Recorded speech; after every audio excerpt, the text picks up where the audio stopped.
And what you did to me made me double take it right on my teeth. Had me burning in the third degree. Made me rip off the heart on my sleeve. I don't know if I can stand another night with you near my side. I can feel us tearing apart from the way you fucked my mind. I can create my sanity. You're my enemy.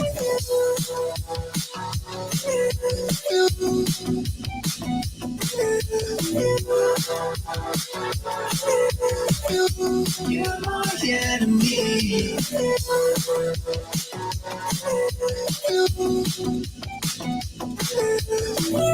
You fucked my mind, I can create my sanity. You're my enemy.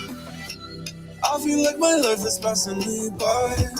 40 years and 7, that's a true crime. My lady's at the top of the house in real time. Follow me into water where we will find love. Made me double take it right on my teeth. Had me burning in the third degree. Made me rip off the heart on my sleeve. I don't know if I can stand another night with you near my side. I can feel us tearing apart from the way you fucked my mind. I can create my sanity. You're my enemy.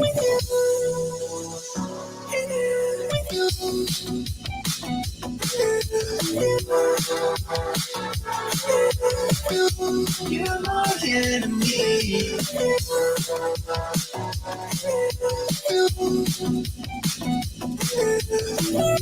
You fucked my mind, I can create my sanity. You're my enemy. Then you were gone. I said I'm getting out. Fuck this town, I'm gone. I'm always on the run. It didn't go to plan. If it's the wrong move, you can shoot me where I fucking stand. Another night with you near my side. I can feel us tearing apart from the way you fucked my mind. I can create my sanity. You're my enemy.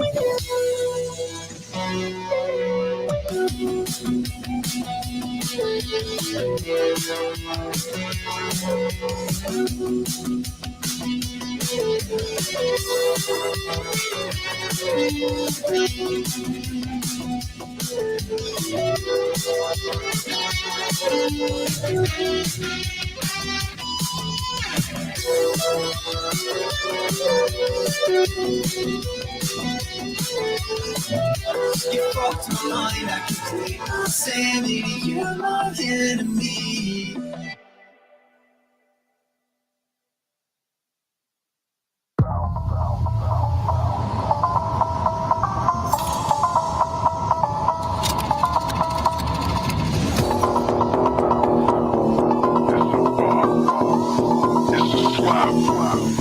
It's a knock.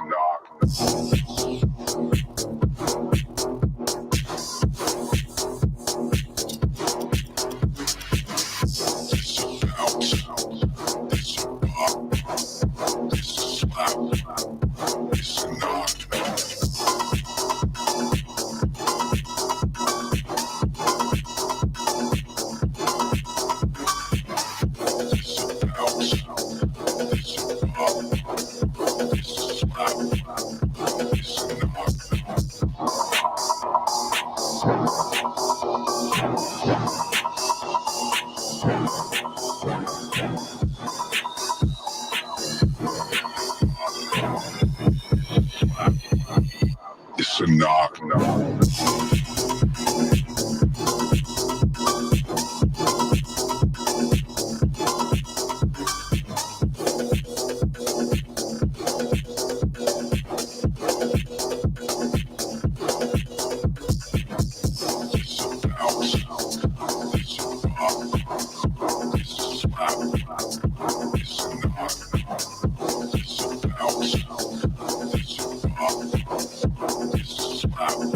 It's a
before.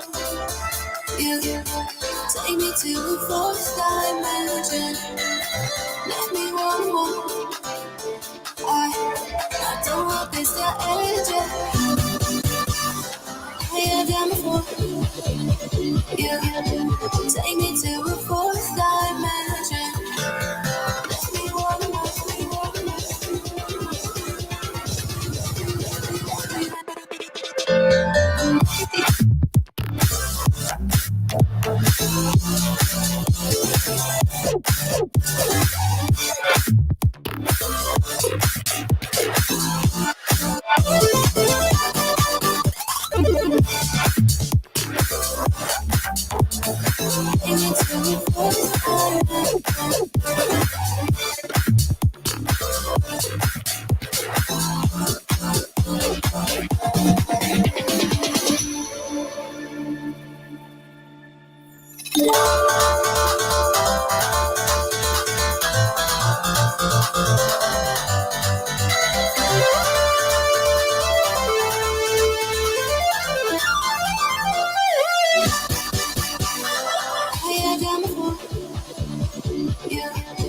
Take me to a fourth dimension.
All I want is you.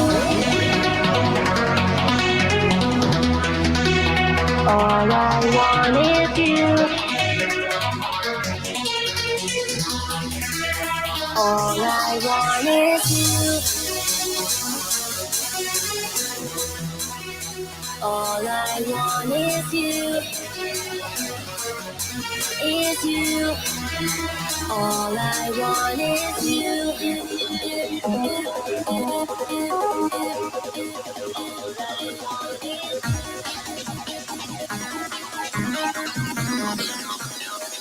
I want is you. All I want is you.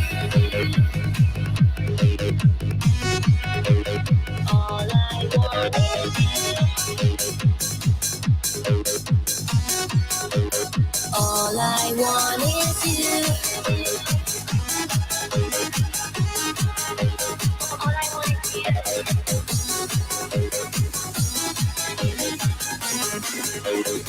All I want is you. All I want is you. Is you. All I want is you. Is you. All I want is you. Is you. All I want is you.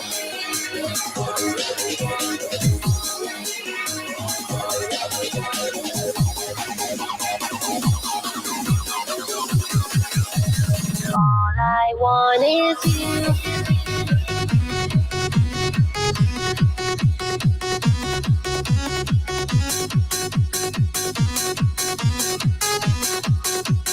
All I want is you.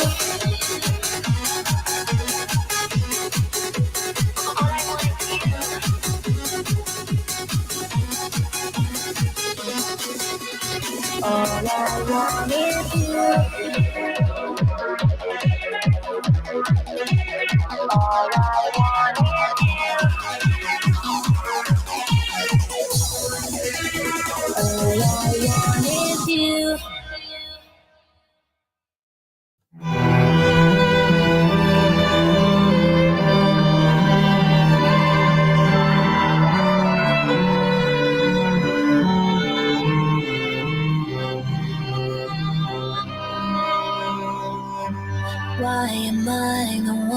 you call when you need someone.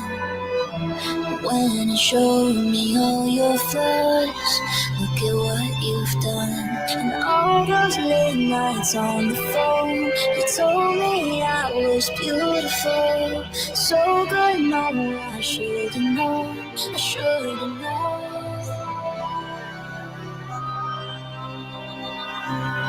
I'm falling like a landslide of all the things I felt. And I'm all in and I can't hide, but you're in love with someone else. And how am I supposed to hold on? Can't believe I got it so wrong. I dream of you and I, falling like a landslide.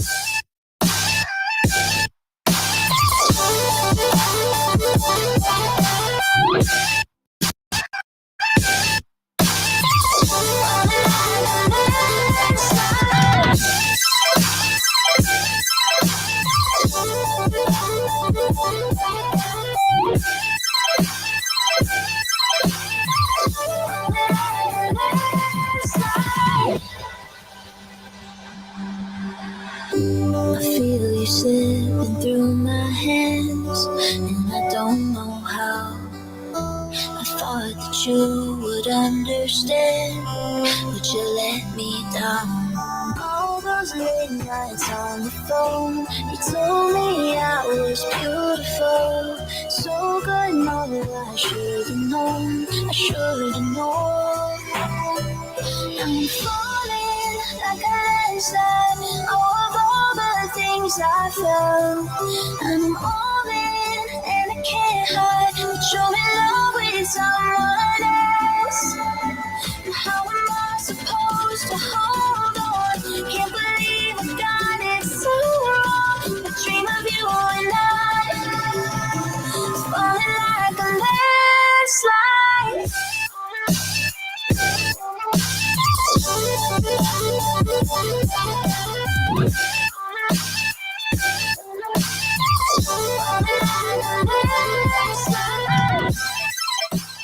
I'm sorry, guys. Couple moments late here, but we're getting started here.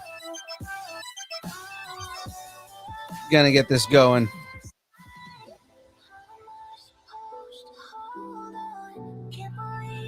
All right.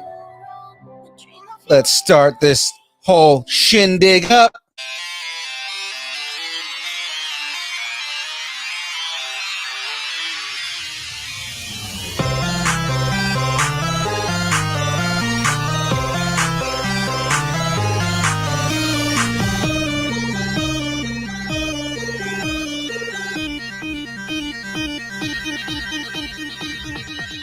Distance nerding.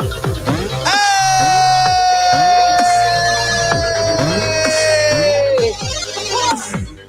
Well, what up, everybody? Ladies and gentlemen, it is Thursday. It is everyone's favorite day of the week because it's time for the build. And we are ready to get this going. We've got a great guest. We've got I've got a whole Lego kit to build, and we're gonna get this going. We've got a great interview for you guys tonight. Yes, LeJack is in the building, ladies and gentlemen. I don't think anybody was expecting this one, but LeJack, welcome back to the show. Thanks. I'm happy to be here. And everybody in the chat is happy that you are here. So let's just go with that. All right. Well, ladies and gentlemen, before we get into before we introduce our guest, before we get into everything here, of course, got to do a little bit of housekeeping. Ladies and gentlemen, this show, everything we do here is brought to you by Poddex. Yes, ladies and gentlemen, Poddex are a unique interview question and episode starting prompt in the palm of your hand. So whether you are a new podcaster or an existing broadcaster looking to grow your audience or get more engagement, level up with poddex.com. Now, guys, you can use the code NERDING10 and you get 10% off your order. It's fun stuff. We normally have a question of the day. Graveyard, unfortunately, is not going to be here until a little bit later. He's got some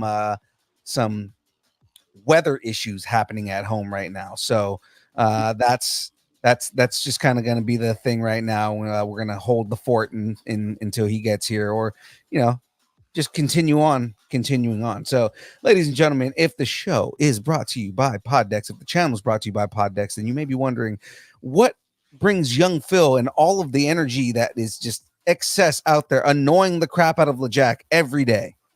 Ladies and gentlemen, that is Dubby. And I'm okay. There you go, Dubby. I lost my button. Dubby is a emerging brand of energy drinks created to help focus, concentration, reaction time with no jitters or crash. Dubby contains no maltodextrin, no sugars, no fillers, no artificial colors or dyes. Now you may be wondering to yourself, what makes it different from other supplements that are out there? Ladies and gentlemen, Dubby is it contains Neurofactor. Neurofactor is a neurotropic derived from the coffee fruit. Neurofactor helps give your brain focus and clarity, while the 150 milligrams of caffeine and 3 essential B vitamins help keep you alert and energized. Find out more about Dubby at www.dubby.gg. Use the code NERDING10. Get 10% off your order.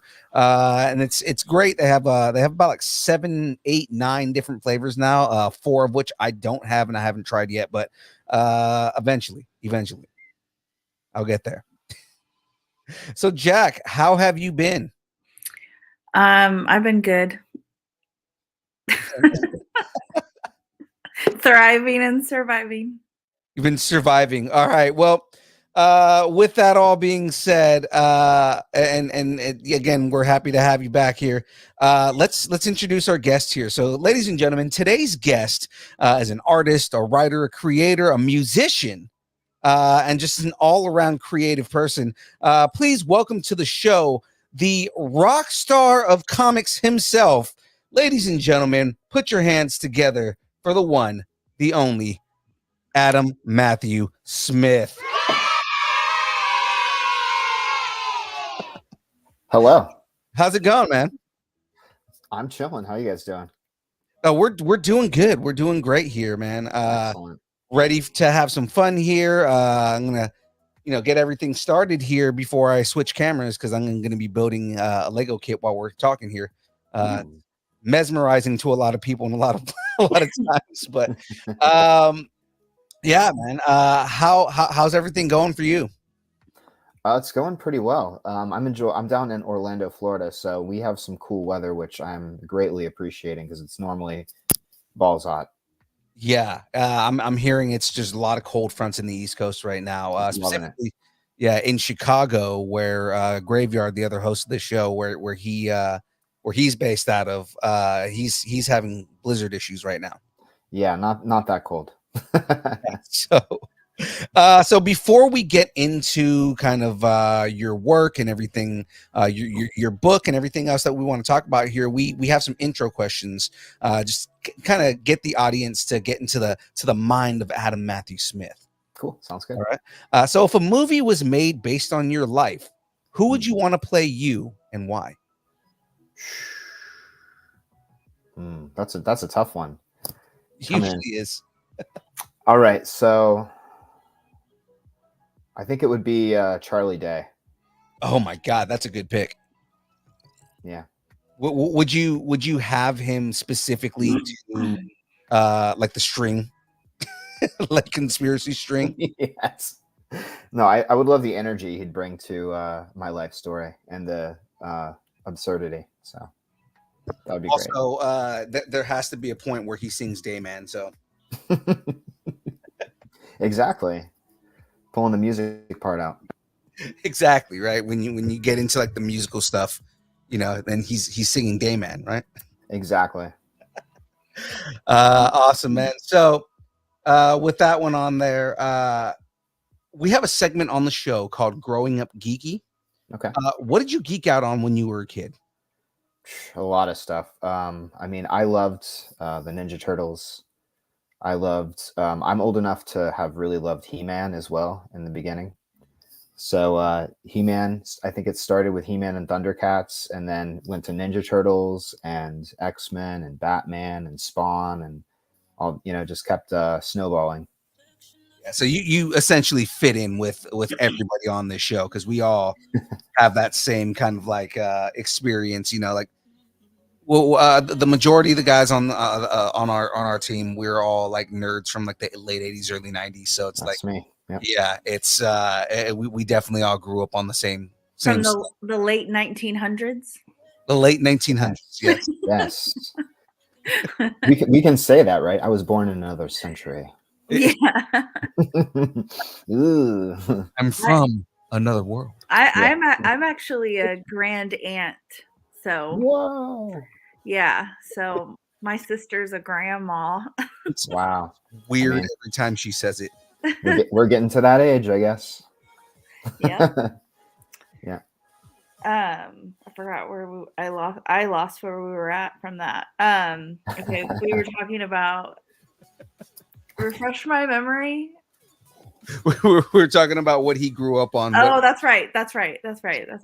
So when as a kid, did you get introduced to like the toys or like the shows or like what was how did you discover this realm of nerddom? I guess depending on what it was, I think He-Man and Thundercats were toys first. Ninja Turtle was show first. I also loved Ghostbusters, so I remember seeing the cartoon Ghostbusters before I ever watched the movies because those I wasn't like old enough to watch them yet, according to my parents. Okay. Did you have a VCR? I did have a VCR. Okay. Yeah, I didn't have a VCR. That's why I didn't watch it. yeah, I had a VCR. Yeah, so we watched the VHS. Nice. Yeah. I mean, just staying in that realm, as far as like He-Man and just being a fan of like He-Man and the Masters of the Universe. Mhm. What'd you think of Kevin Smith's take on it? I actually haven't watched it. I haven't seen that. What? Oh my God, dude, it is so good. It is really good. I believe it. I mean, Kevin Smith, he's a nerd, so I mean, he'll do it right. No, I haven't watched it though. Yeah, man, it's definitely worth the watch because the idea is it takes up from the very last episode of Masters of the Universe. Nice. And expands from there, but it goes from being like, how He-Man back in the day was very episodic, Mm-hmm. right? It becomes like one cohesive story for the entire first season, right? But it's like, kind of like the fallout of the events that happened at the end of the first season or of the last season of Masters. Okay. And then now I saw something a while back saying that He-Man actually, the show was created to sell the toys. The toys came first apparently, and then they created the show to like get more eyes on the toys. Yeah, that's exactly what happened with He-Man specifically is it was designed same with G.I. Joe, same with Transformers. They were all basically extended commercials for the toys. It's wild. Yeah. I mean, you grow up as a Hasbro kid and you like realize like, oh no, that's pretty much true. Right. Yeah, it really is. It's great. I mean, I loved those cartoons though. So I mean, that's basic. That's kind of in a way what Walt Disney did too. I'm wondering if that's. I mean, he created the Mickey character and then made all this merch to like sell it. So that seems. I mean, I don't know if he like developed that. I don't know if there's other people in history who have done that he picked that up from. But that seems pretty stock. I guess. Essentially, it was essentially buy my shit. I mean, some of the not to like go on a tangent about Walt Disney. That's just what I'm like, what I associate it with because that's what I'm familiar with. But I mean, some of the early stuff with Walt Disney was like really scary looking. You mean the movies? No, like the merchandise. Oh, okay. Oh my God, that first Mickey Mouse toy that he had on the train, that thing was terrifying.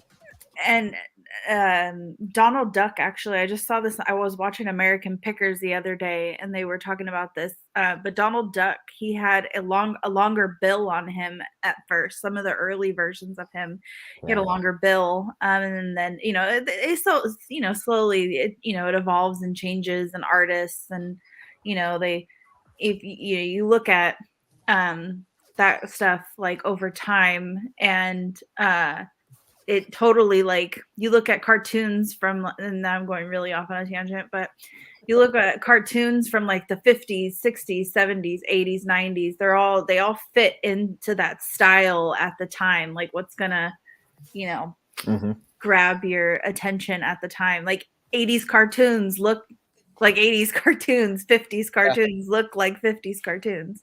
Well, kind of going with what you're saying, like growing up in the 80s and 90s, like we did, like those late 80s movies and cartoons for kids were, like, by today's standards, like terrifying. Like, some of that stuff is super dark, it's that's why it turned out this way.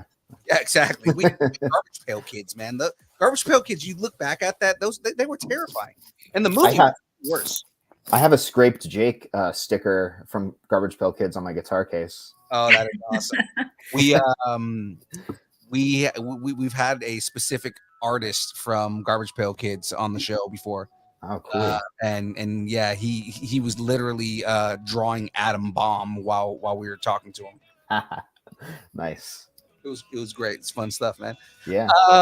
So let's get into the rest of the interview here. So let's talk about what kind of like what you're doing now. So how and when did your love for art come about?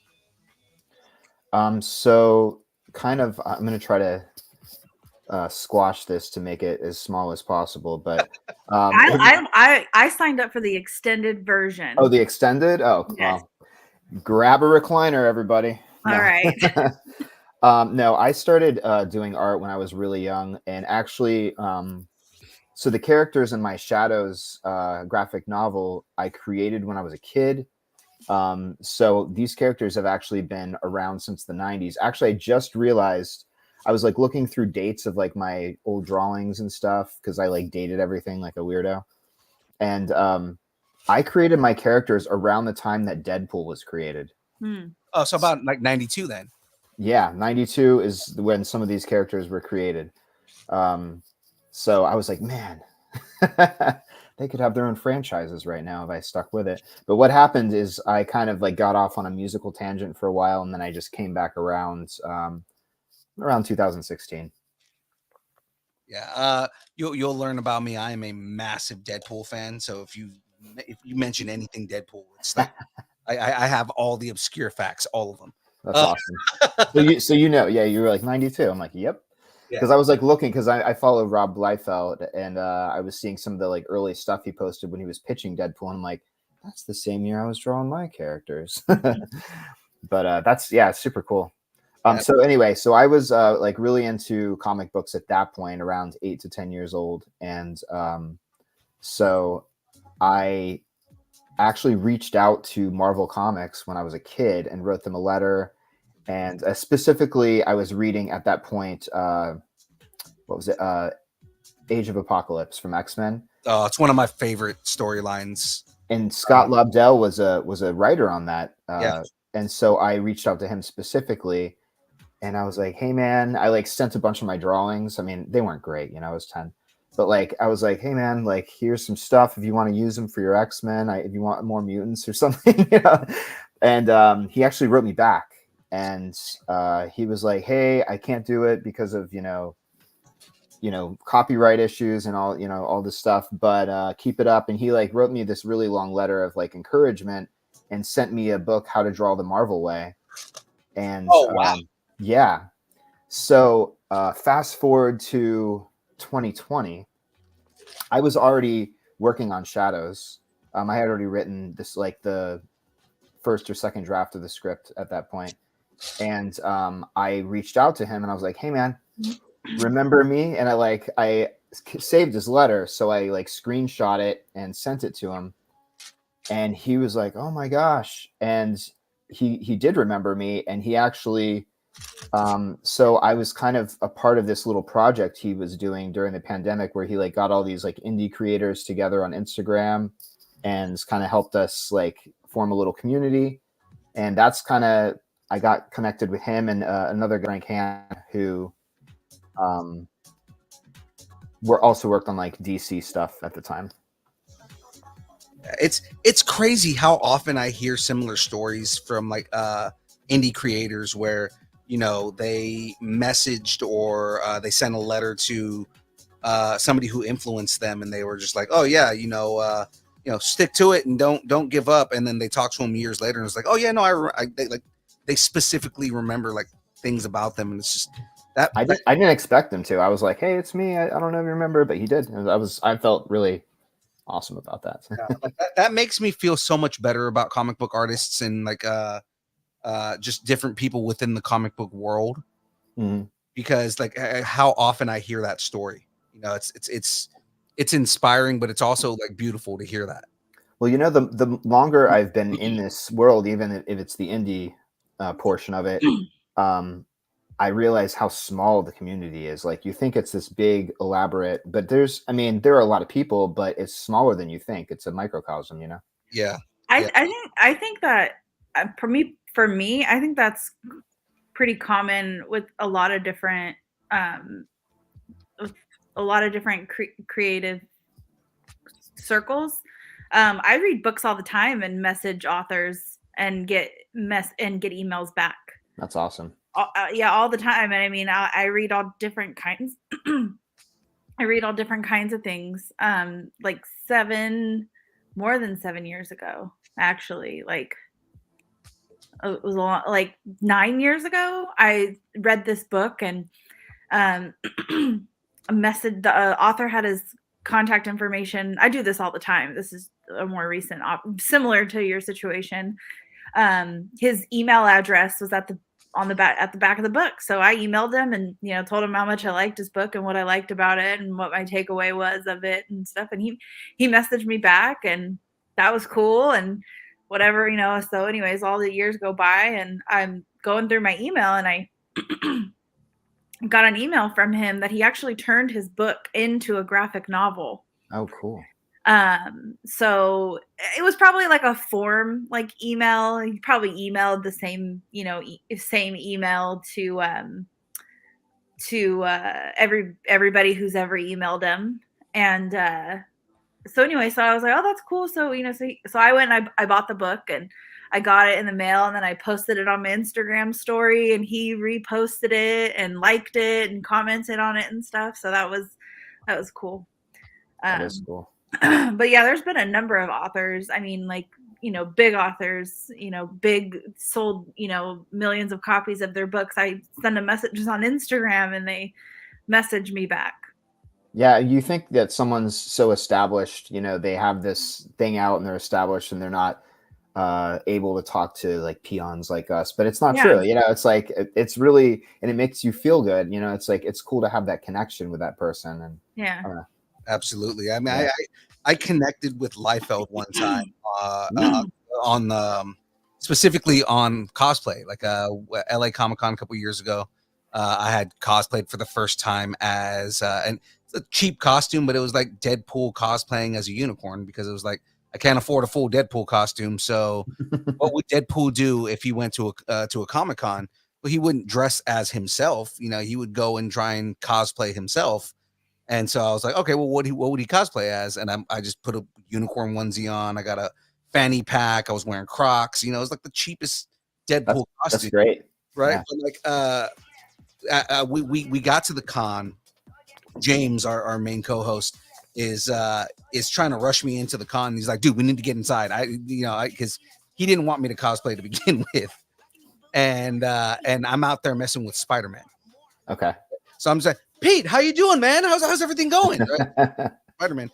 And one of the guys that was covering the show stopped me, and he was like, hey, I want to just do a quick interview about your costume.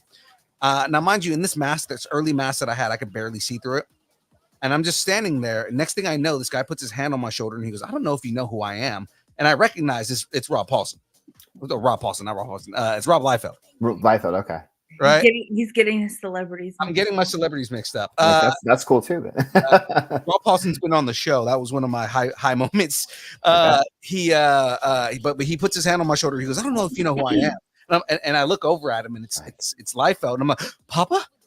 And he just starts laughing. That's awesome. And he just goes, I'm loving your costume. He goes, I'm doing a panel later. And I would love for you to come on stage and kind of just, analyze what you're doing here. Right. So later on, he brings me up on stage. He brought a bunch of different like Deadpool cosplayers on stage. Super cool. And it was specifically for his podcast. Okay. Right. So he's asking everybody about like, what's your costume, what's your name, and everybody's being like, professional about it. Right. Like there's like, yeah, my name is, Johnny, whatever. And my costume is, Cable Pool or the Mandalorian Deadpool, all this other stuff. Or, we're a couple friends of mine, we're the Fresno Deadpools. And he gets to me and he goes, so what's your name? And I'm like, David Byrne. and he just starts laughing and he goes, I don't know if anybody else, if you're not laughing at that, he goes, David Byrne's the lead singer of the Talking Heads. That's probably one of the Deadpool answers I've ever gotten. Yeah. And I explained to him, I was like, when he asked me like to explain the costume, I'm like, it's if Wade went to a con, Wade wouldn't go as himself. He would go as a unicorn because that's what Wade would do. Right. And he was just like, this is the most in-depth Wade Wilson costume. Like you understand the character at a fundamental level. And I love this. So I got the stamp of approval from Liefeld on my costume. That's awesome. Yeah. Well, like I said, I follow him on Insta and he's really cool. Like you would think he's one of those people, he's been around forever, since the early days of Image, and like he's too big and, important for like to comment back. But like I've commented on his stuff before and he'll like my comment or even like reply kind of thing. And like every time I'm like, Rob replied, It's almost like you don't believe that he's going to do something like that. And he does. He's a pretty good guy. Right.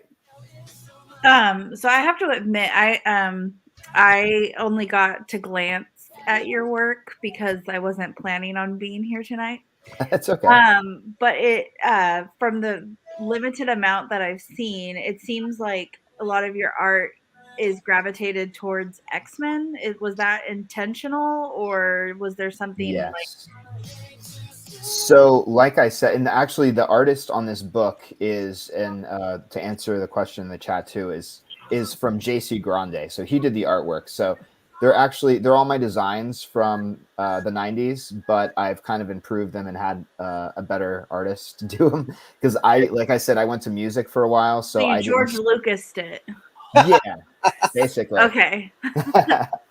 But yeah, I didn't stay up with my chops. So I was like, he can draw better. I'm going to ask him if he wants to do it, kind of thing, So basically, these are characters that some of them are characters I pitched to Scott Lobdell in the 90s. I wanted them to be X-Men back in the day. And so what I've called them in my world is Hyper Sapiens instead of mutants. So that's what they are in this story. The mutants. Was that like a play on like Homo sapien? Yes. So they have the hyper ability, extra ability. So this is essentially like the elevator pitch I always say for this is like Blade Runner X-Men. So it's like a cyberpunk, futuristic mutant rebels, but these are more like the Brotherhood than the X-Men because they don't play by the rules. Right. They're very anti-hero. Yes, like as Deadpool would say, like he doesn't do that Boy Scout shit, Right. So like that's basically what they do. Yeah, I mean, because like I can see a lot of influence. Like as far as like the storyline, it's very Code 8. I don't know if you saw that movie. No. So there's a movie called Code 8 with Robbie and Stephen Amell. Okay. And it's about a future where superheroes exist or people have superpowers, but the government kind of like holds them down. It's like illegal to use your powers without like a license, and like basically like there's different people who have different types of powers. So if like if you have electrical powers, for example, then a lot of times you would work for like an electrical company and stuff like that. That's cool. I like that idea. Yeah, so like and the whole idea is like you have like a couple like there's criminal elements that are like they use their powers for like bad things and whatnot. Codates, it's a very cool concept, but then the other big influence that I kind of see in there is maybe a little bit of V for Vendetta. In mine and yours. I'm a huge Alan Moore fan, so yeah. Okay. So that makes a lot of sense.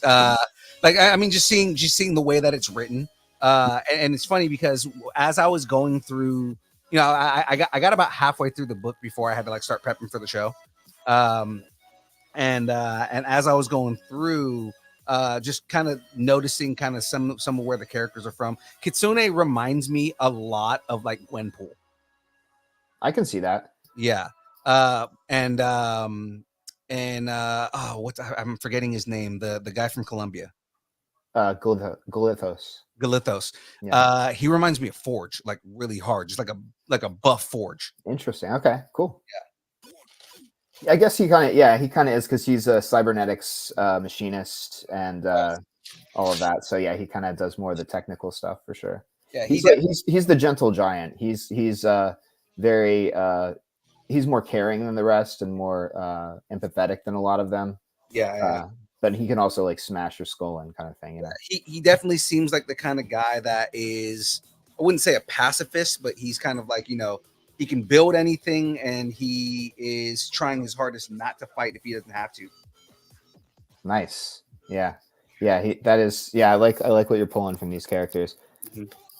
Is this the first comic book that you've written, or have you done like other ones or worked on other ones? I've done this is the first one I've ever published. Like when I was younger and I was really originally trying to be a comic book artist, like back when I was a kid. So I did a lot of wrote a lot of comic books that I just, put in a folder kind of thing. But yeah, this is the first one that I've actually I self-published this. And right now it's available through Amazon. But I'm going to do a republish with an indie label called Apollo City Comics. And we're doing a Kickstarter for that this summer. So it's going to get a republish. It's going to get kind of a facelift with some of the lettering and stuff and a few little tweaks here and there. But yeah, I'm really excited about that. And I gave it a new subtitle. So it's going to be called Shadows : or maybe not a colon, but Hyperforce Rising, because Hyperforce is the name of the comic series that I'm currently working on. So it's like the origins kind of to that, Okay, because I have a question for that about that like specific later. Just Okay. because something that I noticed that was mentioned in the book, and then seeing what's listed on your website, like, oh, okay, I'm drawing some lines here. Yeah, everything that's listed under the comic part of my website, it's all in this world. So I'm kind of like expanding out all these characters and pasts and futures and side stories of things. So Okay, so it is meant to be like a larger universe. yes. Okay. So really quick, the boss is in the chat and he's late. Uh-oh. So he basically asked the question that I asked in the very beginning, but I just wanted to say it again, was that, so these are your characters, just so that I understand it. So these are your characters that you made up in the late 1900s. Yes. So here, I'll show you. These are actually the original this is the Hyperforce team that I've drawn. Oh wow. Did you do that in the late 1900s? I didn't. I did it in the 2000s. Okay. But they are my these aren't you don't want to see the originals. I know I do. I really do. You know what? Here's the thing, man, is as a writer, like say this thing blows up like crazy, right? Those original drawings when you were 10 saying that you came up with these characters back then, that'll probably be worth money. Well, what I've done with the Hyperforce issue 1, and I just quick plug, in February I'm doing the Kickstarter for that. So Hyperforce issue 1, it's like 36 pages, I believe it came out to. But at the very back of that, I did something that I loved about old comics and stuff, and I have like card collections. So I have like character bios Hmm. of all the characters, that like where they're from, what they do, kind of thing. And I have like a picture of the new character from the book and my original drawing of that character, so you kind of see the contrast. That's Yeah, cool. you get to see the origin. Yeah, you get to see the original. Like, it might not have been like the first drawing I ever drew of them, but it's like from that era, kind of thing. That's How, awesome. how do you like, because I do kind of a similar thing. I write about something totally different. I'm into like a totally different universe.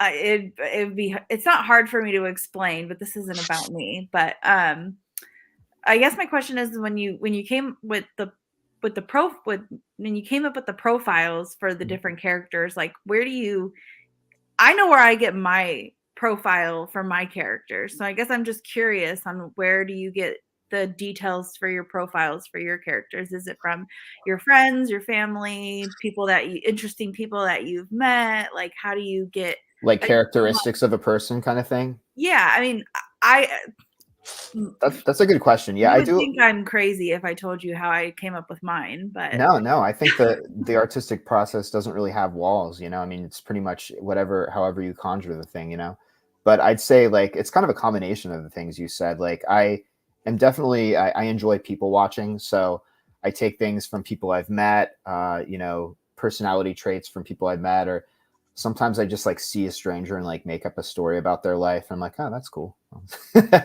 I'll use that. But I don't know. I kind of let my mind go wild with storytelling.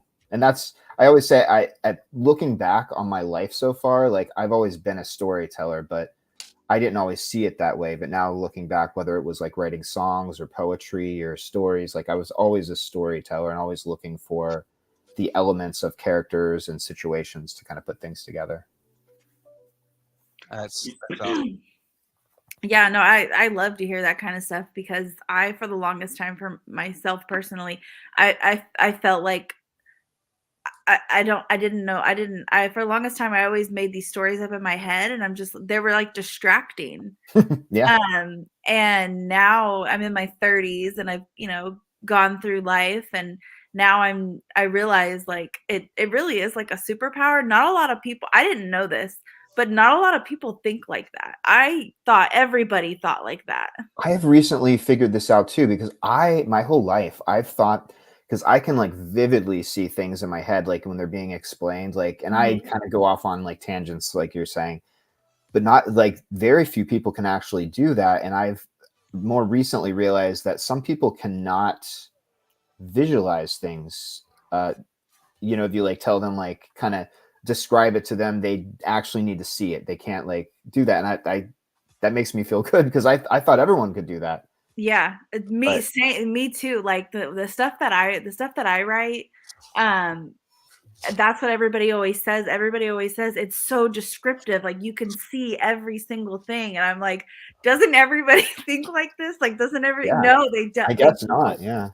It's kind of that right there is like a superpower for like a character or something. I don't know. Yeah. Imagination. It's something I've always told her is she's a very descriptive writer. So I am not grammatically correct. That's kind of like where I have to have people and computers and machines read my stuff to make sure that it makes sense. But everyone needs an editor, Yeah. So and that's the other thing is for me, I always thought, and this you can probably speak on this a little bit more than I can, because I'm still kind of like warming up on this. But I used to think that if I was going to write anything, I had to do it all myself, and I had to write it, edit it.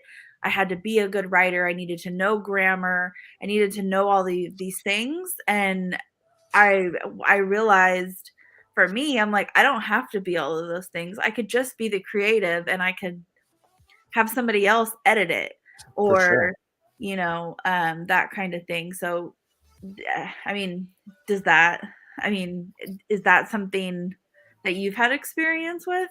I'm super obsessive. So I want to be as much a part of it as possible. So Okay. I'll sit there and like go over it and fix things. I'm like, that's stupid what I wrote, and just like, rewrote it or rewrite it. And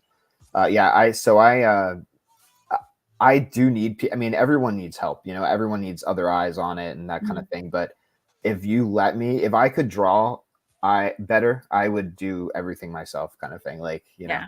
but it's important to be part of a team, and it's good for many reasons. And so that's, an editor is good, even if you think you got it, like Yeah. an editor is good to like look over and be like, you missed this, or, whatever. Yeah. So So you talked about team. Is there anything that you can share with us about your team, or is that, or like the team that you work with, or the team that you're on, or anything like that?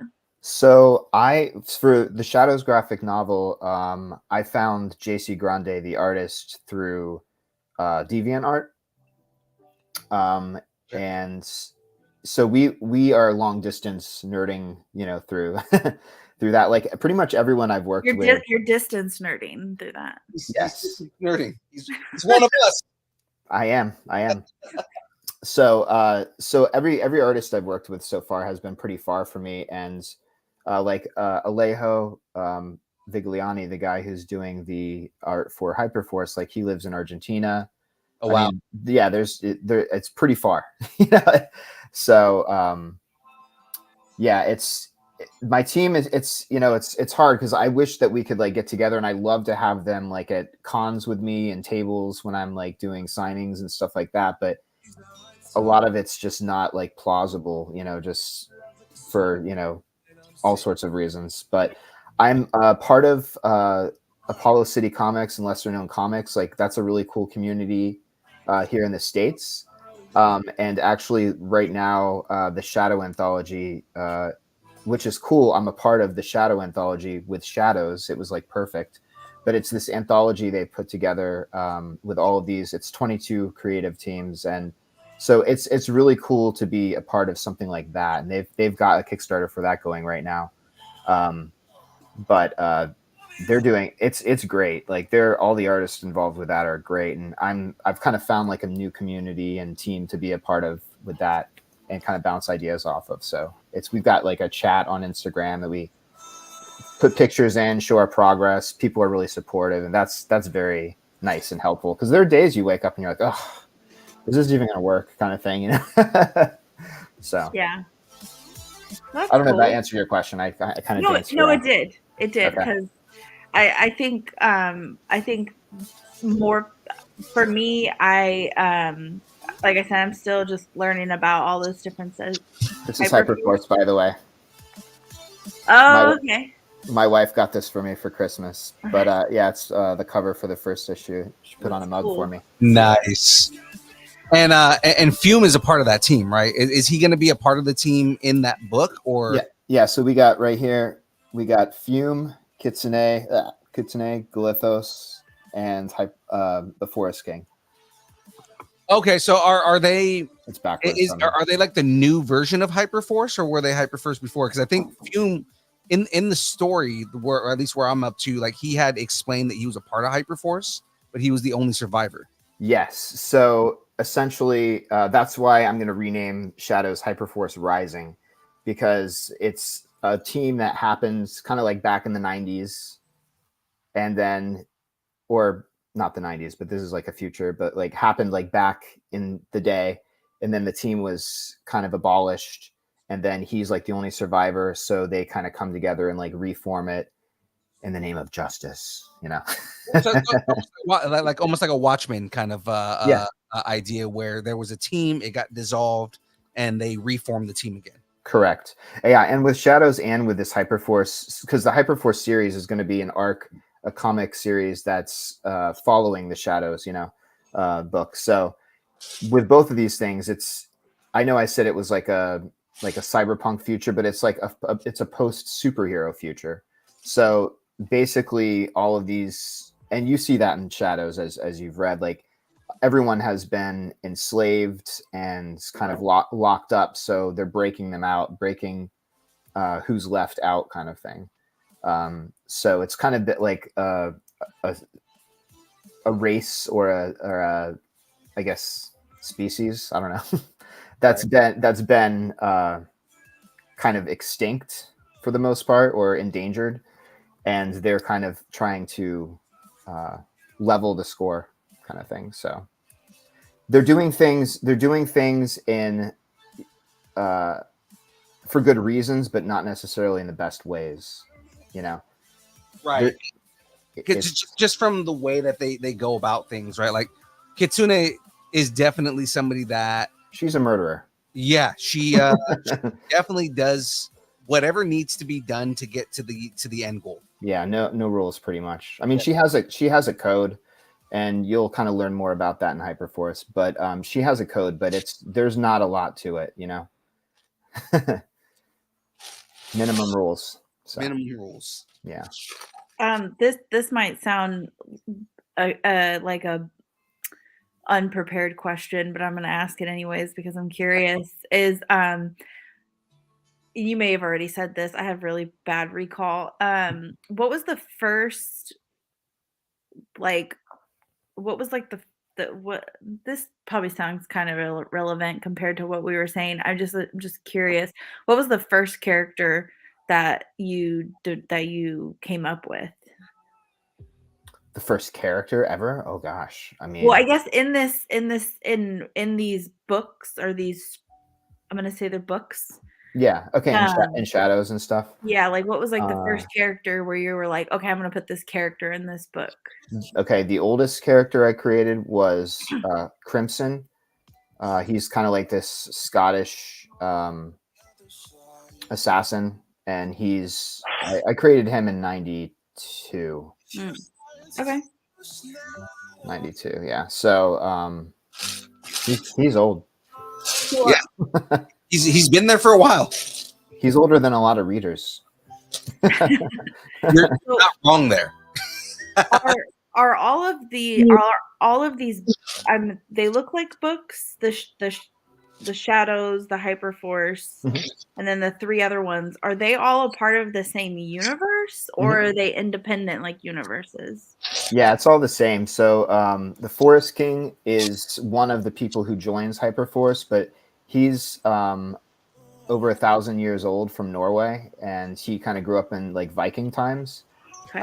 So he's going to have his own like backstory that spans like 1,000 years before his story is kind of going to end where he meets them, because you kind of see everything after that. And then so there's a couple of future stories, there's a couple past stories.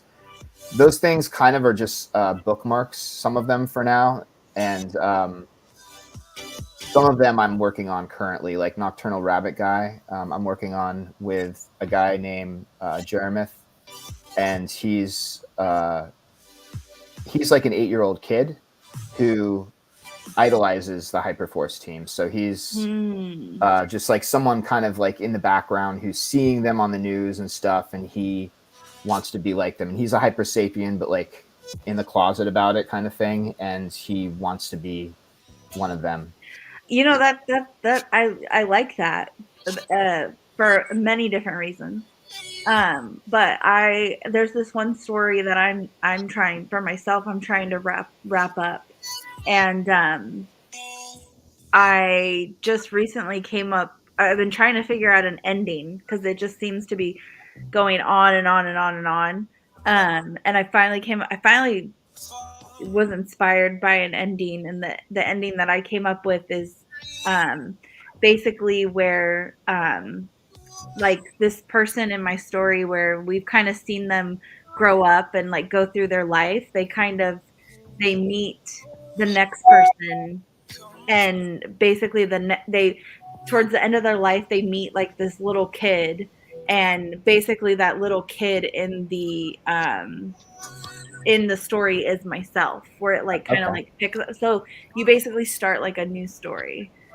That's awesome. Because what it sounds like with this like kid who's like watching all of this like play out, it's almost like that person can then start like the next generation of like however you want to take, whichever way you take that. Yeah, that's awesome. Yeah, it's cool to put and like kind of going back to what you asked before, it's kind of cool to put part of yourself in the stories, and there are in some of these characters in the book, there are parts of myself that I've kind of Oh yeah, delegated to their personality traits, you know, and yeah. pieces of me. I have 3 different versions of myself that I can't talk about on here, but Philippe knows my 3 different. I have 3 different people living inside my head. Nice. Okay. If this wasn't clear from the beginning, La Jack is my wife. Oh yeah. Yes, so we're married.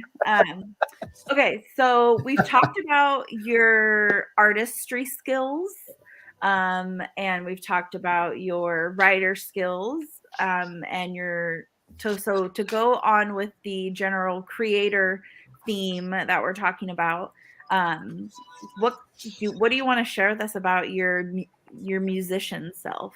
Yeah, I mean, just because Oh, look, Graveyard's here. Graveyard. So Graveyard and I actually after last week's show, we just sat there and listened to your music for about good hour and a half, 2 hours. Okay. What did you listen to? Do you remember which? It's all the stuff that's on your website. Okay. Oh wow. So we started off with like your early stuff. We noticed that there's a lot of hard rock influence in the early music that you had. Yeah. And then you start getting into this more like ambient mellow style with like your more newer stuff. So I mean, I guess I wanted to ask, what influences your creative space when you're coming up with compositions? Like, back then, were you doing more just vocals, or were you actually writing part of the music as well?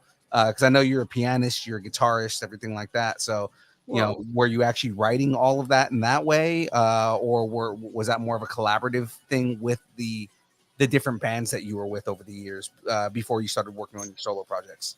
Okay. So the more hard rock band, Our Divided Fortune, that was mostly me anyway, writing the stuff. But what I do is like I would write and record like a demo at home, and then I'd like show it to the guys.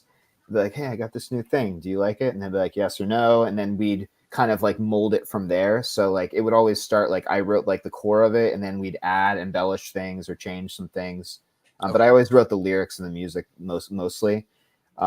So that was how like the band stuff went. And then the Speechless and Sleepless Dreams, the more ambient rock stuff, that was me watching a lot of Blue Planet. And while I was writing, and I'm like, oh, the waves, but no, no, that was me just kind of, I wanted to do something greater. And actually it's cool you brought that up, because the album's kind of getting old now at this point, but I want to kind of revive it. And I wanted to actually do a graphic novel of that album, because I always wanted to make it an anime. Ooh. So I wanted to do, it's more cost efficient to do a graphic novel, and I'll put some QR codes and make like the songs chapters in it. And so that's kind of going to be a big project for me, because actually that album is a kind of, it's like a story from track 1 to track 12. And I think that's kind of hard to understand sometimes if you're not like looking at the lyrics, or kind of if you don't know that ahead of time. But it's this kind of story that flows from beginning to end, and it's like very Shakespearean tragedy kind of esque. So very, very Coheed and Cambria of you. Yeah. That's a cool band. Darren was asked something in the comment about, didn't we have a rock star on the show before? James Durbin, and he, so I'm not bringing him up. So there's a reason why I'm bringing him up, is he did a similar album. Yes. That was more medieval, but it told a story. I couldn't tell you what it's called. You could probably Google it. But, that's cool. I mean, I love that, because that's like higher concept kind of stuff, Yeah. Yeah. And like there's like the track that ended up on the radio from that album he did with what's his name right now? From Fozzy. Like the Muppets? No. Well, the band thing. Oh. Chris Jericho. Chris Jericho was in that song. Okay. Oh wow. Oh yeah, he got hooked up with Chris Jericho because Chris Jericho's doing Dancing with the Stars when he was doing Idol. James Durbin was doing Idol. That's how him and Chris Jericho became friends. I don't know why I remember that. I just do. That's But awesome. yeah, no, I didn't bring him up to like make this about James Durbin. He has an episode already. It's just you said that you mentioned how it's not sometimes it's hard to understand that your album is a story, but I think that is again more common is a common thing. Well, and most albums, and people these days, like with digital stuff, they're just like putting singles out anyway. But like even like back when it was like albums, it would be like track 1 is track 1, track 2 is track 2. So it's not as common for like an album to be like a full thought. It's like kind of like these mini thoughts. So people aren't even really thinking about that. And sometimes you can listen, and I've done the same, like listen to like a concept album without knowing it and like, oh, that's a cool song. I like that song. But then when you know it, you go back and listen to it and you're like, oh shit. Yeah. Like this is more than I thought it was, kind of thing. And that's kind of something I was kind of burnt out from doing the Artivated Fortune stuff. And it took me 5 years to record that Speechless and Sleepless Dreams album. So by the time I got done with that, I'm like, oh, I need a break, like it was like so. And like I said before, like I want my hands in it. So I like co-produced it, wrote it, did the music, a lot of it, not all of it. And like, engineered it and that kind of stuff. So I was like super burnt out by the time it was over. So I don't feel like I had the energy in me to promote it and push it the way I should have when I got done with it. Because I'm very proud of it, but it's something that I'd love to kind of bring. I've always kind of wanted to make it an anime, and now that I'm working in like comics and doing graphic novels and things, I thought it would be cool to incorporate it in that and kind of like blend my worlds, kind of my old and new worlds kind of thing. So yeah, I'm kind of excited about that. But that's not this year or anything. That's down the road. It's going to be a big project. So. No, you're saying you're going to add the QR codes to then link to the music while people are reading. Now, would you ever do like a motion graphic and then have the music play and you kind of set the pace of the motion graphic then? That would be cool. Music? I mean, I'm still like, it's still incubating. So, I mean, that's definitely possible. That sounds cool. That sounds very cool. And just, I was going to say, this is just a cool idea, but we talked with another comic book artist a while back. They had originally written their book as a movie. And didn't end up going that way. So what they ended up doing was the music that they wanted to license for the scenes, they put QR codes in the scenes of the book. So in that way you can listen to the music that influenced the scene. That's awesome. Yeah. Ooh, that's what I want to do, because most of my writing stuff, there's usually like a song that inspired it, even if the song doesn't make any sense. It's usually like parts of the songs. But anyways. Well, I have in Hyperforce, I do have one of the members is a singer. So I did actually have the idea to I wrote a song for her, and I wanted to put that QR code in the first issue, but I wasn't able to record the song, so it didn't go in. But I do have a song written for this girl. So maybe in a future issue or something, I'll be able to include that. Either Graveyard or Philippe, do you guys know who the Year of the Collector is? The Year of the Collector. That's my buddy. Yeah, he's. Oh, okay. Because I was gonna say I'm not super familiar with everybody, but they said that the Shadows graphic novel was an awesome read, and that we all need to check it out. Oh, that's awesome. I mean, I'm not gonna say I'm not gonna disagree with that, because again, only reason that I didn't finish it was because I hadn't like gotten through it in time post work to when I had to prep for the show. So like I was reading it. I still have it on my screen right now. Like it's literally another tab in here, because after we're done, I'm probably going to finish reading it. It's a good story. Thanks, man. And I'm so sorry. I should have sent that earlier. I don't know why I didn't think to, but I totally should have sent that like weeks ago. Apologies. Unless Graveyard has something, I was just going to say to kind of bookend the musician part of this. Is there anything that you want people to know about your music, or anything you want to share about it before we move on to the next couple of things we wanted to get to? I mean, music has always been a very big part of my life, even before I played guitar or anything like that. I mean, I think music changes everything. You know, if you look at a movie scene, like it's different with and without music, or if you change the music, it's a different tone. You know, like music is evokes such emotion that can't necessarily be evoked otherwise, I guess, you know. So I mean, music is, I think it's super important and a very tribal thing sometimes, you know, very basic but important thing that humans need. It's always been something I've been very passionate about, and I was in bands and things for probably like 15 years or so before I came back around to this. So it's a big part of my, like, who I am. But it's not something I'm currently doing. I still kind of like play guitar for myself, but I'm not playing shows or anything like that anymore. With that being said, have you ever this sparked a couple of different ideas. But have you ever been into like silent movies at all? Oh yeah. Okay. Yeah. I love film. Yeah, because you have to have music and like some sort of like score with like a silent movie. Yeah, all the old silent movies, and they have like a piano, like honky tonk piano playing, and then yeah. I just that one specifically. I just read this book called it's about Mary. It's a book about Mary Pickford, who was like one of like the first movie stars, like in the early 1900s. And it really puts perspective on the whole like Hollywood and that kind of thing. But I started watching more silent movies. I mean, I watched silent movies before, but then I started intentionally watching more silent movies. And like it's a lot to have the music with that. And then just to bookend that book that I read, and then the author made it into a graphic novel.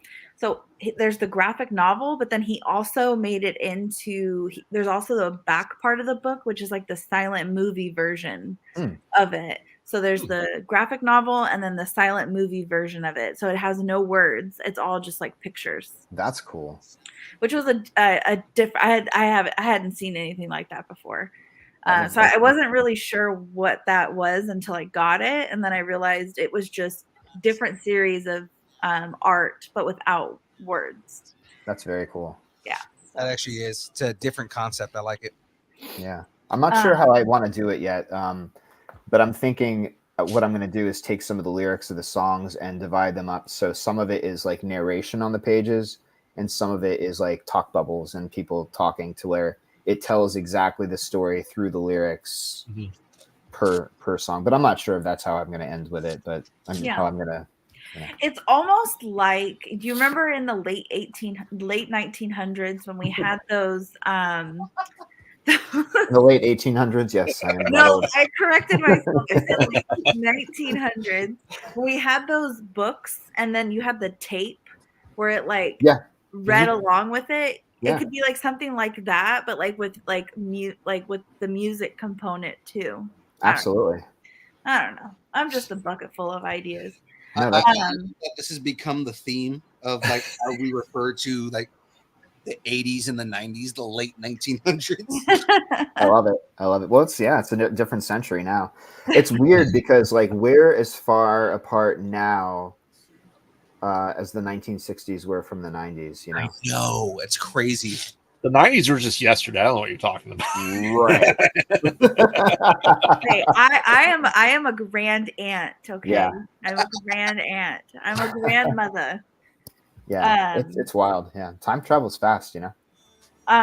So back to just some not general stuff, on topic stuff, but general stuff where you can talk about all three of your different creativities. What would you say is the worst movie sequel ever made? Anchorman 2. Oh God. Okay, elaborate on that. Tell me more about that. It sucks. Do you not love Lamp? I love Anchorman 1 so much, and it's like, what are you guys doing here? And there's like this whole like scene in the middle where they're like in a park or something, and there's like a ghost that comes out, and there's like all this extra nonsense. I'm like, what is happening here? I feel like and I love absurd stuff. I mean, I love I Think You Should Leave with Tim Robinson. Mhm. I mean, I love weird stuff, but I feel like they got away from the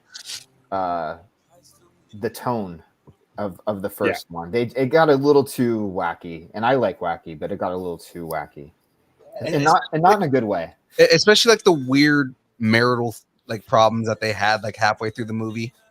Yeah, It's just it was just I don't know. It's just like a huge tonal shift, and I was like, I don't know, I like this. Maybe if it were like the first movie of something else, but the fact that it was Anchorman 2, Right. like, I don't know what this is. I don't know. That's off the. I'm sure there's a lot of second movies I don't like. But that's the one that came to mind when you said that. I'm like, oh, I hate that movie. so along that same line, if so think of it like this. Think of a movie that has been made Mhm. that should never have a sequel. What would be the worst sequel if they announced the sequel for a movie tomorrow? What would be the last thing you want to hear? I mean, I feel like everything has a sequel these days. I'll give you an example. Okay. You're gonna use mine, aren't you? No, I'm using Aaron Thicks. So they're basically, and this one's actually happening now, but he as a joke, because he's an improv comedian, so he goes, Passion of the Christ 2, the Resurrection reboot. Yep. That is happening though. I was gonna say something like Schindler's List or Oppenheimer, but I mean, yeah, I think that's in the same vein of what you're thinking. Oh yeah. Mine's hands Schindler's down is List too. my hands down is The Happening too. Yeah, it's like the happening again, Or Star Wars episode 10. Yeah. Okay, Star Wars Episode 10 is as long as Filoni is in charge and he can fix it. I don't know. But I'm not sure. That's okay. I love Willy Wonka and the Chocolate Factory, and I'm talking about Gene Wilder, and I'm not talking about Johnny Depp. Right. Okay, so hold on, just to throw that out there though, Gene Wilder gave a great performance. Yeah. Everybody knows, and it's very like well known that Roald Dahl hated that movie. Hated it, yeah. Absolutely loathed that movie. Johnny actually played the version of the character that was in the book, and everybody hated it. But that's more the book than it is anything. Like if you did, I understand that. And the music is also lifted directly from the book. The lyrics in all of the songs are direct lyrics from the book. That's part of my issue with that one is the freaking songs. It's They're not as memorable for sure.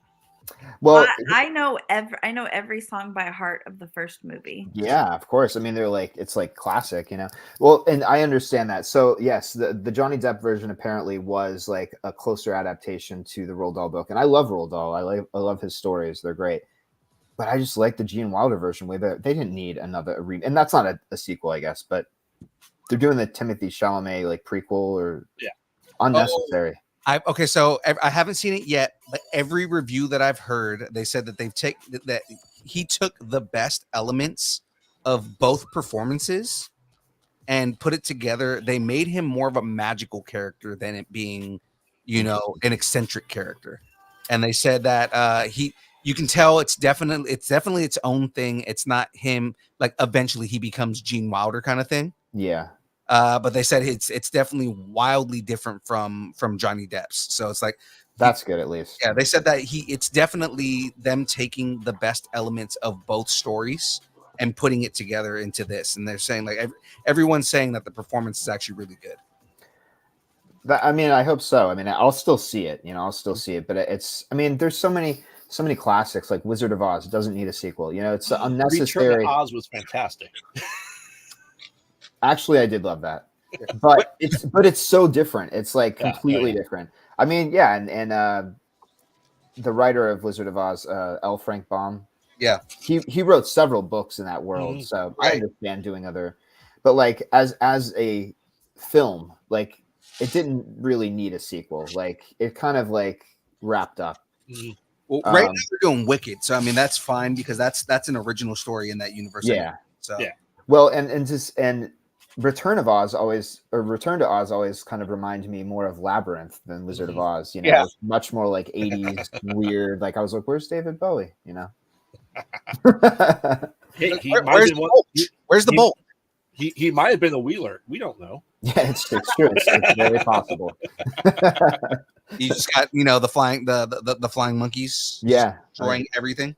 Yeah.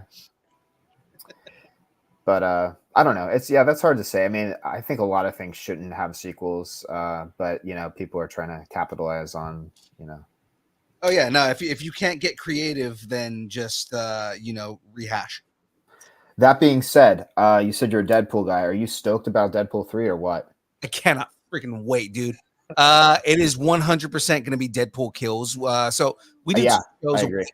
Yeah, no, and that's like one of my favorite books. But we do 2 shows a week. We do the build this show, which is our interview / me building Lego show. On Tuesdays we do like news, rumors, and stuff like that. So we reported on Tuesday. One of the rumors that came out from that is that, or I guess the synopsis came out, and they're saying that Wade gives up being a superhero to be a used car salesman. Okay. And I was I can like, see that it. is going to be the best thing ever. And I was like, Yeah. he needs to wear Owen Wilson's brown suit from the first season of Loki. Yes. I heard Owen Wilson's going to be in it, but I don't know. He is, because they have a whole TVA aspect to it. It's like Wade messing around with time kind of thing. Right. Yeah. Yeah. Actually, because at the end of the, I guess this isn't a spoiler at this point. It's been a while, but like in the end of Deadpool 2, when he gets the and he goes, the Cher song plays. Like, at that point I was like, that looks kind of like the stuff that they're using in Endgame. And at that point I was kind of like, is this tying it together? And it wasn't at that point. Right. But- 'Cause at that point, there were a lot of references to Endgame, but Yeah. they still weren't a part of the same universe. Like, I mean, Right. he did that because he could get away with it, not because he intentionally did that. But that's also why When you guys say Endgame, I think Taylor Swift. So I do not. I do not either. But that's also why Feige said that when Deadpool came over, it comes over as is, because elements of it were already things that live within the Marvel universe. So he was like, no, we can just keep this the way it is, and the storytelling is already so damn good. Like, why would I change it?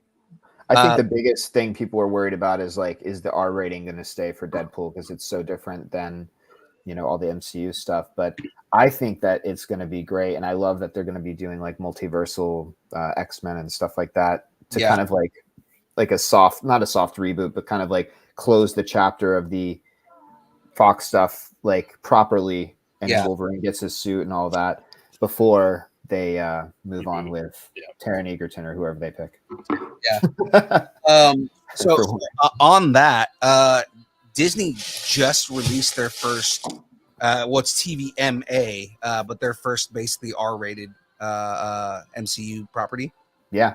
Have you seen Echo yet? I watched all of it. I've only watched the first 3 episodes, but watching that is telling me that they're gonna knock it out of the park with Deadpool. he's only watched the first 3 episodes because I've been binge watching Sister Wives. All right. But I don't know what to do with that information. No, I can tell you without No, saying I've been anything, hogging the TV. but I can say that I didn't love the Echo series at the beginning, but I feel like each episode gets a little bit better. Yeah. It's definitely because the first episode is really just almost rehashing Recap, yeah, it's just recap of everything.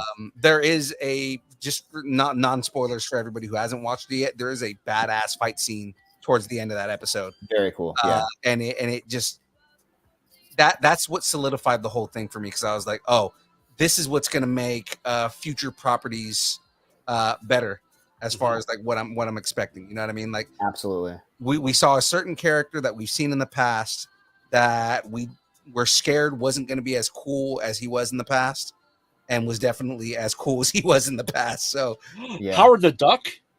Yes, Howard's back. If Sweet. I love the way they played Howard in What If. It was great.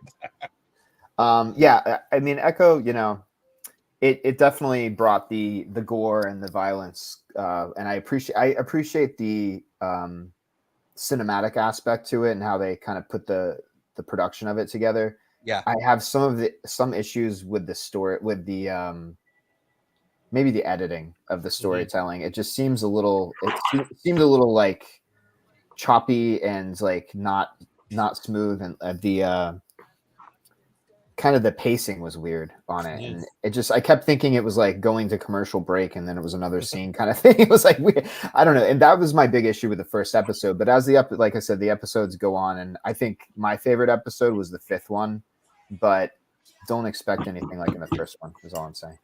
No, and I mean, like the whole thing is what we were really afraid of when we were speculating on the show itself. What we were afraid of is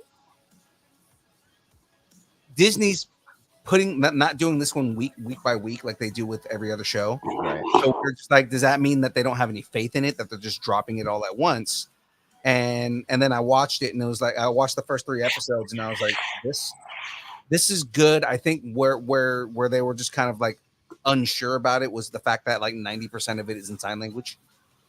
Yeah. Right. And they were just like, I don't know if people are going to follow this, but it's like, if you're paying attention, the story's actually pretty decent. It is, yeah, it's a good story, and I think a lot of people didn't care as much about this character, which is probably was one of their their concerns. I think it was in their best interest to put it all out at once, so you could watch it as much as you want or not, kind of thing. Because I think that if you had to wait, 30 or 40 minutes a week to see it once a week, I think people would easily lose interest. But the fact that you can like maybe binge watch a couple or 3 or something like that, I think that's better for that. And maybe I think they're playing with the format a little bit because they've gotten a lot of bad feedback about some of their shorter shows, or the shows in general. They've gotten a lot of bad feedback about. But I gotta say something. It's hot take. People, we're gonna lose viewers right now, but I loved She-Hulk. I thought that was such a fun show.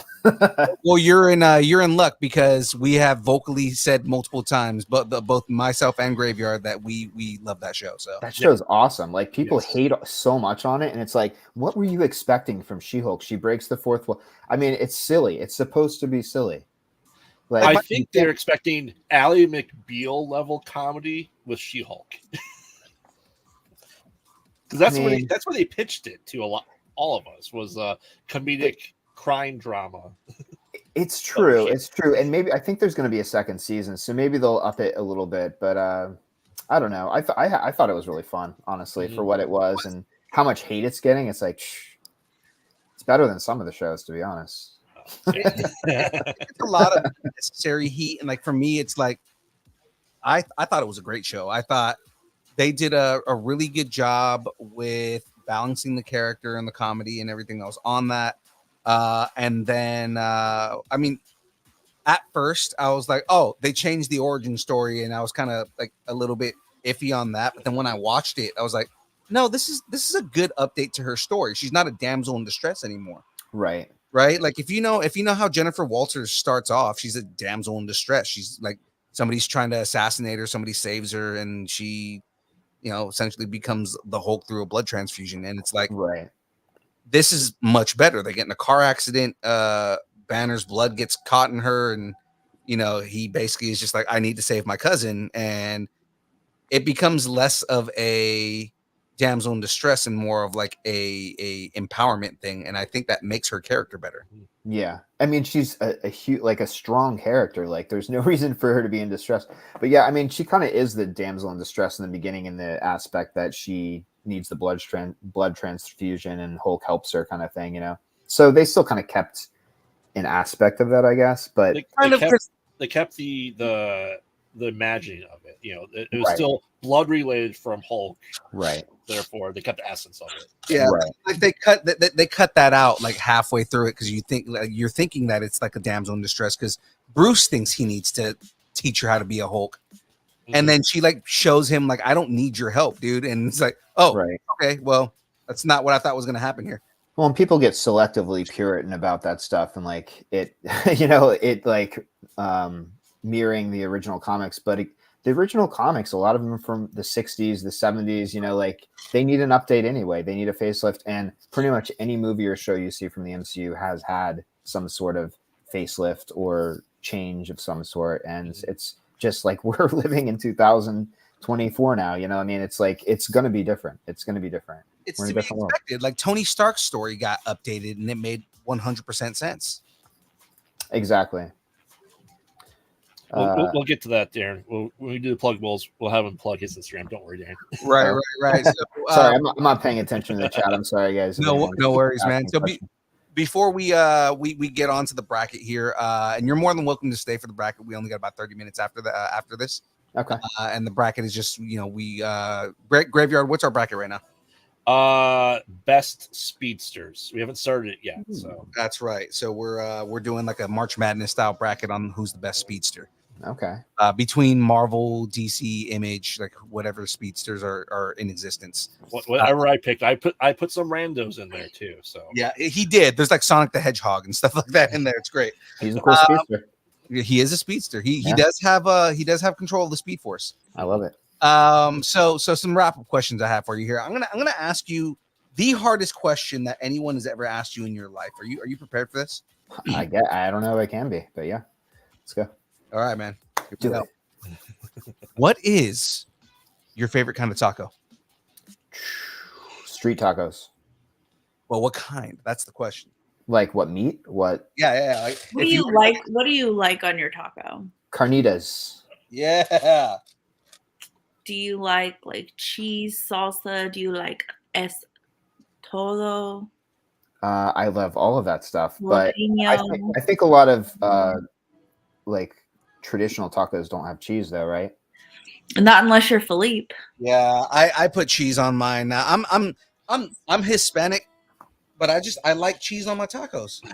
I do too. Actually, I do love fish tacos too. Like Oh, fish tacos are the best. fish tacos and carnitas. I'd say it depends on the day, like how I'm feeling, but it's going to be one of those two. It's not going to be chicken or.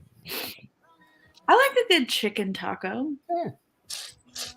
You Yeah. get chicken other places. The the rule of thumb in the Latino community is al pastor. If if wherever you're getting the taco from, if they make a good al pastor taco, then you know that the rest of the food there is good. Fair. So what's some advice that you might have for someone trying to get into the industry? I say just just do it. Just like take the first step, because the thing is, if you look at a blank page, there's nothing that you can do with that, but just write or draw or whatever your medium is, do your thing, because that you can work with and you can learn from and improve yourself from. But if you don't do anything, then you'll have nothing. So just do your thing. Do it. Just do it. Just do it, like Nike says.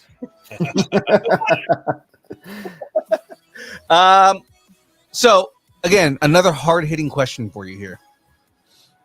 Who would win in a fight? Kitsune Oh, or Gwenpool? Kitsune. For sure. You think she's more ruthless than Gwen Stacy? Oh, absolutely. Yeah. Oh yeah. Gwen Stacy with Wade Wilson's attitude and powers. Yeah. Yeah. No, well, you said Gwenpool though. Yeah, Gwenpool. Like I I said, mean, yeah. she doesn't have a healing factor. Right. But she's gonna fuck some shit up for sure. She doesn't mind killing people. She's pretty cold-blooded. So Which is funny because Wade doesn't mind killing people, but it's in a different way. It's not like cold-blooded. It's more like right. it's almost like a game for him. Yeah, he's like a cat playing with a lizard kind of thing. Yeah. Wade is a psychopath for sure. Well, yeah. But yeah, she's pointed, and she has her you know, people are more passionate when they have like their reasons behind things. She's got her missions, you know.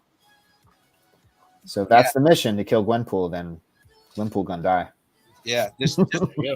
the way that are you. I guess you know what. Let's do one more. Let's do Kitsune versus Typhoid Mary.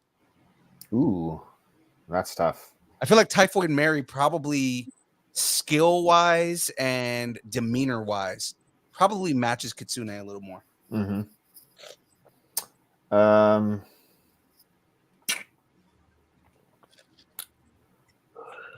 Well, I'll give that one to Typhoid Mary because I think sometimes Kitsune needs her team. You know. Yeah. Typhoid Mary doesn't necessarily need a team. She's just on her own. But Kitsune needs that backup sometimes. So Typhoid Mary is a scary character to like approach you on and like just on the street. It would be scary. Yeah, she's for sure. Psychopath. She really is. So what's next for you, man? You got any cons coming up? Anything? Any shows that you're going to be at? Yeah, I'll be at MegaCon Orlando this coming month in February, from February 1st to 4th. I'll be in Artist Alley, booth 1109. So I'll be there with Shadows, and I'll be there with, hopefully I'll have a few issues of Hyperforce printed ahead of time, because we're doing a Kickstarter in February, but I'm going to try to print a few myself just to have some on the table for MegaCon. Nice. And then where can everybody follow you, find out more about you? I know you have your website, but like all social medias and everything. So I try to make it really easy for everybody, especially since my name is so generic. So where is this? Okay. Adam Matthew Smith. Basically everywhere, like Instagram, Adam Matthew Smith, TikTok, Adam Matthew Smith, YouTube, Adam Matthew Smith. You get the idea. But yeah, any of those places, that's pretty much it. I'm not really on X. I have an account, but I don't think it's AMS Tweety on that. Yeah, I mean we have X accounts too, and Graveyard's Beard has an X account, but like we haven't really done anything on that in a while, just because X is kind of like cesspool right now. So right. It really is. Yeah, I'm on Threads, but I mean Threads is like kind of a ghost town. There's tumbleweeds every time I go there. Same thing. Like we're on Threads, but like we don't really do anything on Threads. Like Instagram is where we get like the majority of like our interaction. Speaking of Instagram, do we have any questions on Instagram? Oh my God, we do. You've been slacking on the Instagrams there. I don't know how to work this thing. I have no. Instagram has a separate page that I have to have on the side. So Sultry Contessa, we actually answered this question, but she said, "Will the main characters be getting individual stories released about their backgrounds?"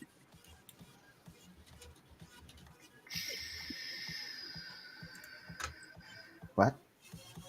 Like, are they going to have their own comic title? Or maybe just like what will the characters be getting like in-depth background? Oh yes. Actually, yeah.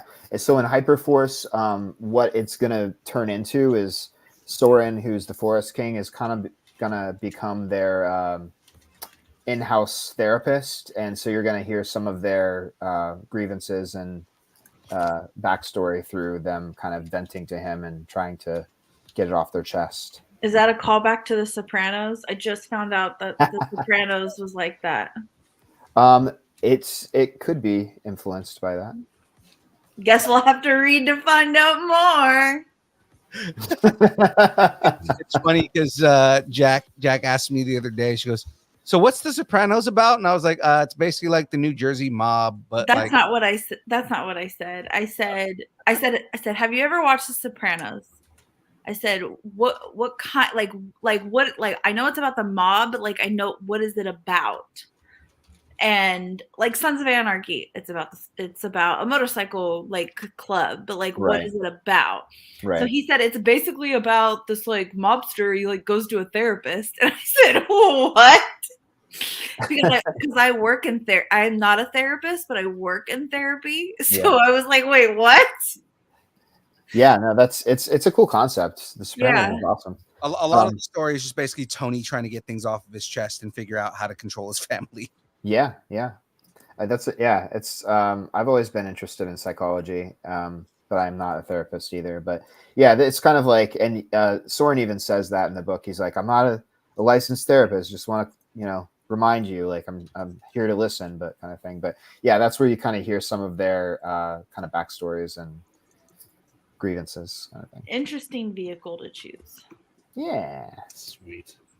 Yeah, with Hyperforce, so with Shadows, what I've done is I've kind of it's not quite a superhero or anti-hero story, but it is, but then with Hyperforce, what I'm doing is making them a little more like human, like just kind of like delving into their characters and like humanizing them a bit and kind of like sorting through their personalities and past. So yes, in a way, yes, I guess, to that question. Awesome, man. Well, we thank you for coming on and talking with us about all work and all things that are Adam Matthew Smith. Thank you so much for having me, guys. Absolutely, man. Again, you're free to stay on. We're gonna talk about the some speedsters now. Cool. I'm gonna skedaddle because I have some work stuff I need to do. But it was a pleasure to be here. Yeah, thank you so much. See you later. Yeah. It was a pleasure to have you save my ass, babe. All right, you ready to get into this bracket? I almost ended the stream. Ooh, don't good do job, that. I don't know how to. It says on here I don't know how to work this. Just close the window. You're fine. Do I leave studio? Yes. Yeah. Okay, bye. Bye. All right. So Adam knows where we're at. So I picked the 32 speedsters I can find on the internet, and then I put them into a random number generator and make a bracket out of them. So we have the top 32. I had to fill some in for myself just because I needed some extras in there. So we'll start off with an interesting one. So first off, Phil, do we say best speedster as in fastest or most powers? What do you think? I mean, if we're gonna be going with the audience on this, we probably want to go with probably best written. Best written. So like who's a character, like who's the most interesting character between the two that are on that? I guess no. Yeah, let's go because it always ends up being this. Let's go with one-on-one. Like who one-on-one? Okay. Who would win in the race? Okay. Let's do that. All right. So first up, we have A-Train from The Boys versus the Wizard for Marvel. God, the Wizard is such a good character that I'm pretty sure 99% of everybody doesn't know who that is. Correct. He was the guy who ran slightly fast in Jessica Jones with the yellow trench coat. That helps. Right. What do you think, Adam? I'm gonna go with A-Train on this A-Train? one. Yeah. All right. Phil, what do you think? Are we talking A-Train before he gets sick or when he gets his powers reconstituted? His height versus the Wizard's height. Let's go with that. At his height? Yes. Yeah, I'd probably go with A-Train. A-Train was pretty fucking fast. I mean, I don't know how many times we've ever seen anyone run into a person they're all running really fast and what that looks like other than A-Train. Yeah, I mean, A-Train give us what it looks like to explode. Oh, Yeah. yeah. That was a great scene. Yeah. Sewong says the Wizard. The Wizard, yes. He's the Wizard. Because he's the Wizard. Merlin. Wizard, Sir Wizzer. The Wizard because he's whizzing fast. Yes. He's peeing off the side of the road. Yes. He is whizzing. Yeah. I mean, just for this one, I'm also going magic beats superpower. Ooh. It's Darren. It's not a wizard. Wizard. Stop listening to Saywalk. It's We're not doing a magic person versus the speedster. They're all really fast. Yeah. I said I'm going to He A-Train. uses magic to go fast. I'm gonna go fast. I mean, sure. Why not?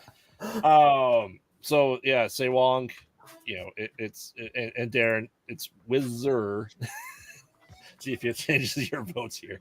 The Wizard, the guy who the peepee guy. Yes. Yes. Like Cheese Whiz. Cheese Whiz, yes. All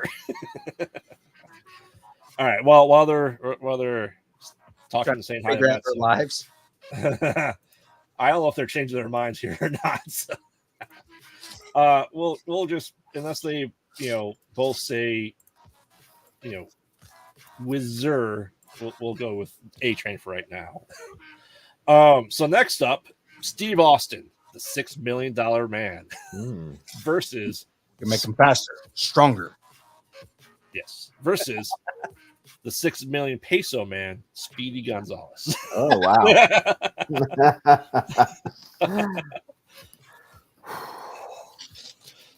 Yeah, I mean, Steve Austin. Steve Austin. Yeah. Do I go with? Or do I go with the racist trope of my people?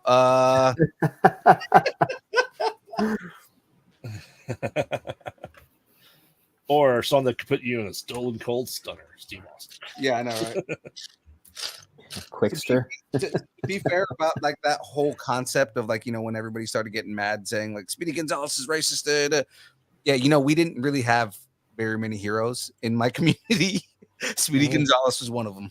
Right. At least a good guy. Darren saying Speedy Gonzalez would not win because he's a cartoon. What? None of these people are real, Darren. That's what I'm saying. There's no magic people. None of them are real. None of them are real.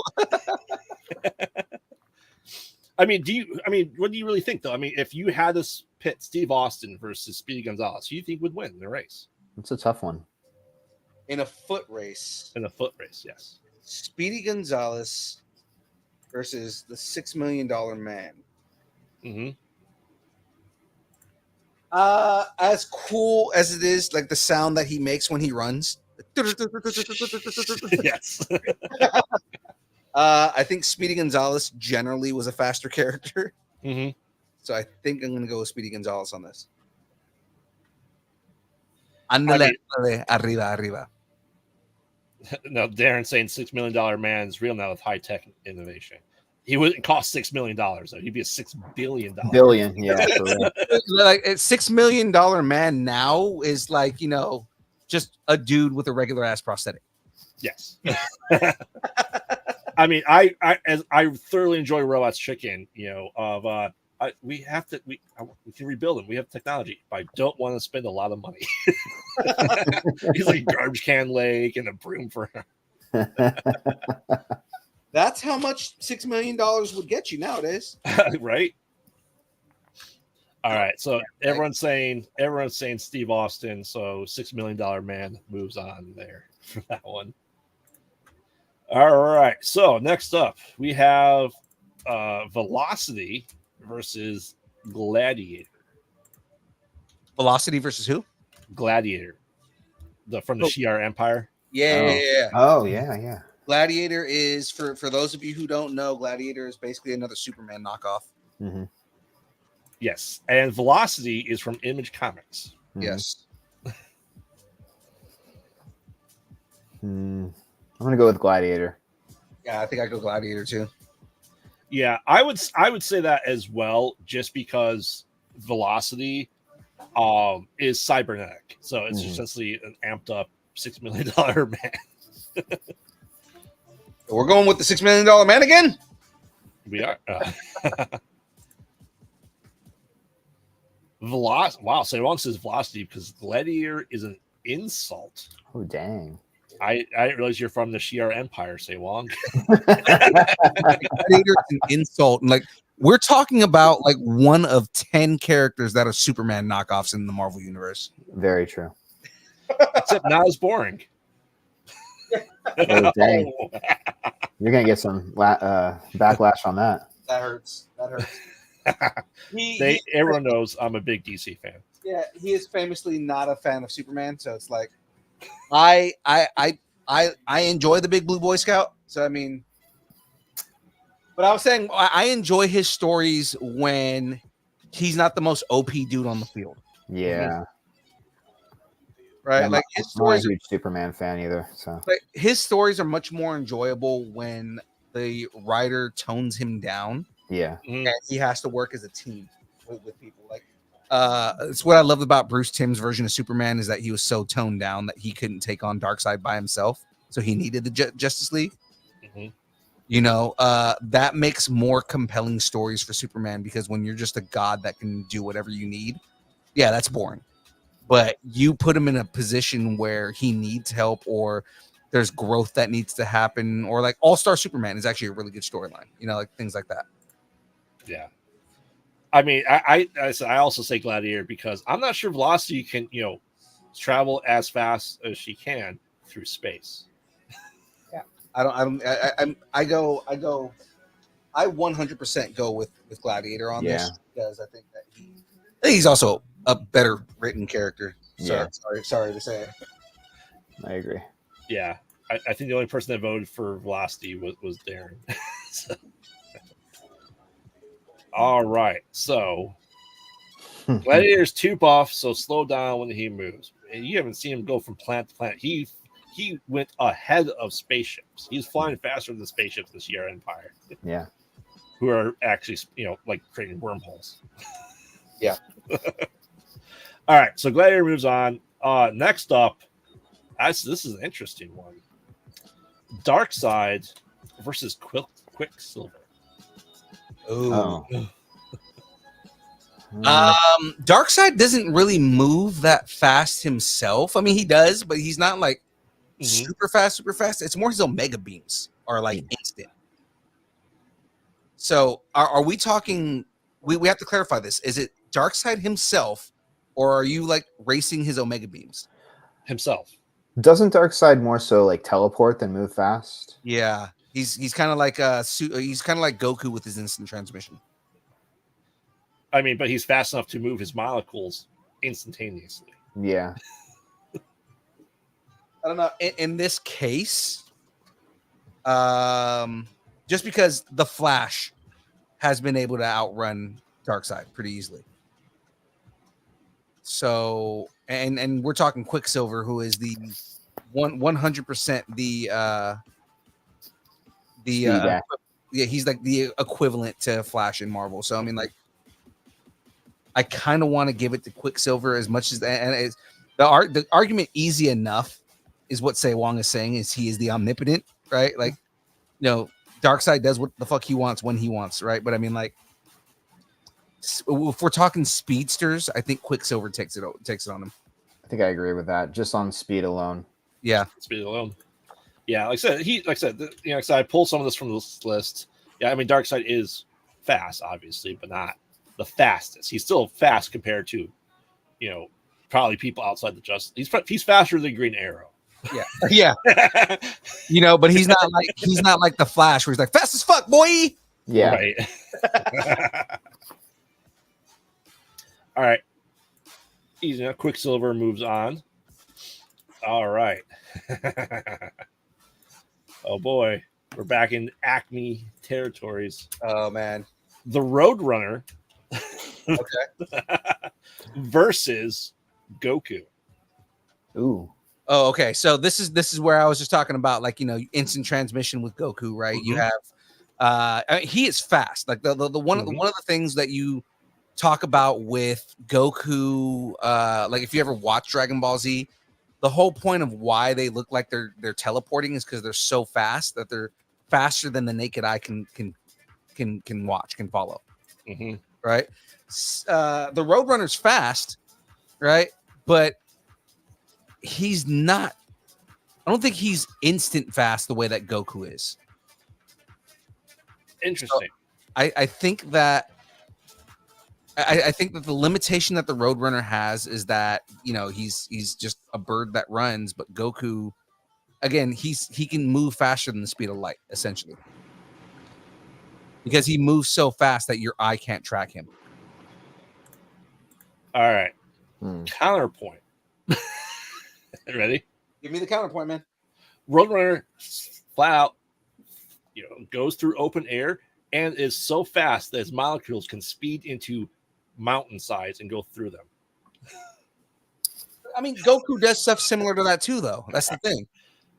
I'm just saying, for a cartoon bird, he literally goes through a mountain with a painting on it and runs right through it like it's nothing. Doesn't disturb the mountain or himself. Because, like, again, if we're gonna make those types of arguments, I mean, at this point we can argue about instant transmission. Mm-hmm. There's a superhero version of Sewong? Okay, Sewong. This is everyone at their peak optimum thing. So if there's canonically a version of Roadrunner that he destroys the sun by running through it, then yes, we include him. I don't know if that happened, but what do you think, Adam? Version of the Roadrunner that destroys the sun? There could be. I don't know. I'm gonna go with Roadrunner on this one. Roadrunner? Beep, beep. There you go. So young Phil, are you saying Goku? I'm sticking with Goku. I'm sticking to my guns on this. Okay. See you, Darren. So Sewong. So if you want to have the superhero version of Roadrunner, then yes, include him as your judgment. I don't know that story. I'm not sure it is. I'm sure that's a comic book and not something that was in the show. Yeah. I mean, Sewong says Acme physics always win. And, and I'm not going to say any other YouTube channels that may have discussed cartoon characters and physics. There may be battles and deaths from them. Battle. Right. I'm saying Roadrunner just because I think his physics of Acme physics is so insane.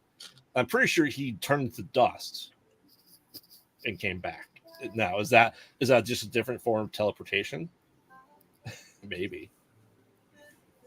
But I mean, if we're going to talk teleportation, instant transmission, because Goku has instant transmission. He can go anywhere in as long as he knows where he wants to go, he can teleport there.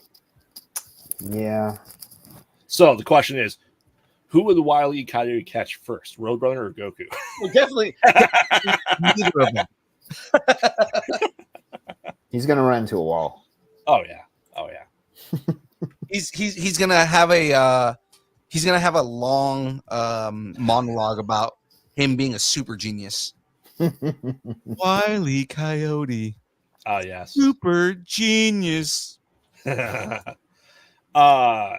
But so it's just 2 people for Goku, unfortunately. So Goku does not move on. Really? Did 3 for Roadrunner. Yeah. Was it just me and Sewong? Sewong says Roadrunner. Oh my God! Sewong voted against Goku for once. Yeah. Yeah. So it was you and Darren that said Goku. Dang. That's surprising. That might be an upset that the people are going to write in now. Interesting. So yeah, Roadrunner will move on. All right. Now, I'm a huge DC fan and everything. So I may have to flip a coin because I can't pick which one. Reverse Flash versus Barry Allen. Ooh, okay. This is like a philosophical question. Is Yeah. in the end, who's faster? Is it Reverse Flash or is it Barry Allen? Barry Allen not being the fastest Flash, but I mean, he's the one that broke the Speed Force. So it's kind of like,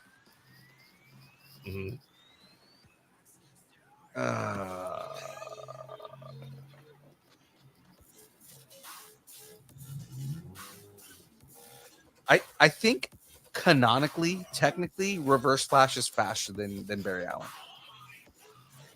What do you think, Adam? Yeah, I'm thinking reverse. Yeah.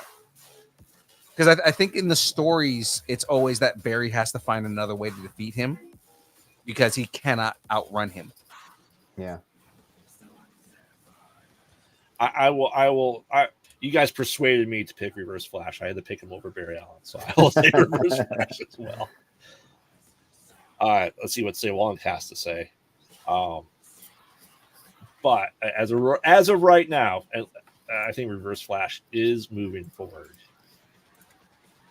Now we're going to get back into a little bit of cartoon physics.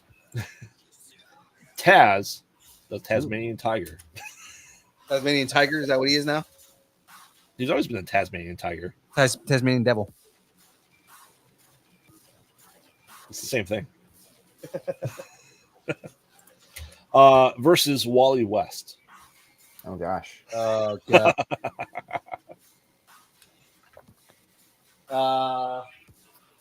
Wally West is faster than Barry. Okay. Yeah, I think Wally West. I think Wally West is going to be the faster one on this. Tasmanian Devil just kind of just spins, and yes, he's fast when he's spinning, but like he's never really been known for like just being fast in general. Now, do you think was because he's spinning so fast he was able to split the earth in half in the cartoon? Has Wally West ever split the earth in half from his speed? Has the Tasmanian Devil ever ran through time? He's ever been so fast that he could dilate time. Did he spin so fast he was able to break the fourth wall? You got me there. If anybody were to break the fourth wall, it would be Barry Allen. Or it might actually be Bart West, but I mean, still. So you guys still sticking with your Wallies? Yeah. All right. I'm going Taz just because he's able to break the fourth wall, which means he then transverse dimensions. Ooh, that's true. That's a good point. But so has Wally West. Wally West has gone through different dimensions and different timelines, and he's able to run. Okay, so Wally West literally, well, I guess technically Impulse does this too, but I mean, like Wally West literally runs from like from the future back to the past. I've never heard of a situation where Taz has changed time. Oh, I'm sure I can find something, but yeah. All right. Well, let's see what Say Wong has to say about this and everyone else in the chat. But as of right now, Wally West is moving forward unless I convince two people in the chat that Looney Tunes physics beats out comic book physics. All right. So next up, then we have Omni-Man versus Zoom. Omni-Man is fast as fuck, boy. Uh-huh. Omni-Man is Superman, basically. So I mean, he's evil Superman, essentially. Yes. Yeah, I'll go with Omni. Omni. Wow. Yeah. I mean, I agree. Omni is faster. Zoom is fast, but he's not that fast. So yeah, I think I stick with Omni-Man on this. How's the at going? It's starting. The body's starting to take shape a little bit. So let me That looks cool. let me put this all down right here. So basically, got like the seats on the inside of the body right here. You can see, like this is where the head's gonna be. There's so Luke's grappling hook is built into this. Okay.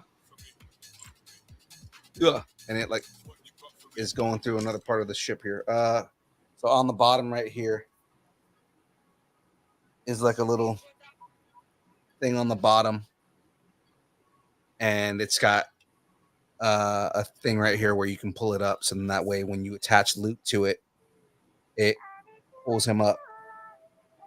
Nice. Cool. And then there's like a little mini thermal detonator that comes with this that you can like attach to the side. Sweet. That's pretty cool. All right, so we're all in agreement. Omni-Man is faster, right, young Phil? Yeah, I say Omni-Man for sure. All right, so that was the first half of round one. Let's get into. We have a couple minutes here left for tonight. We can do a couple more here. The Running Guy versus Saint Seiya. I don't know how to say this. I don't watch anime. How you said it? Seiya. That's from Dragon Ball, right? Seiya, yeah. Seiya.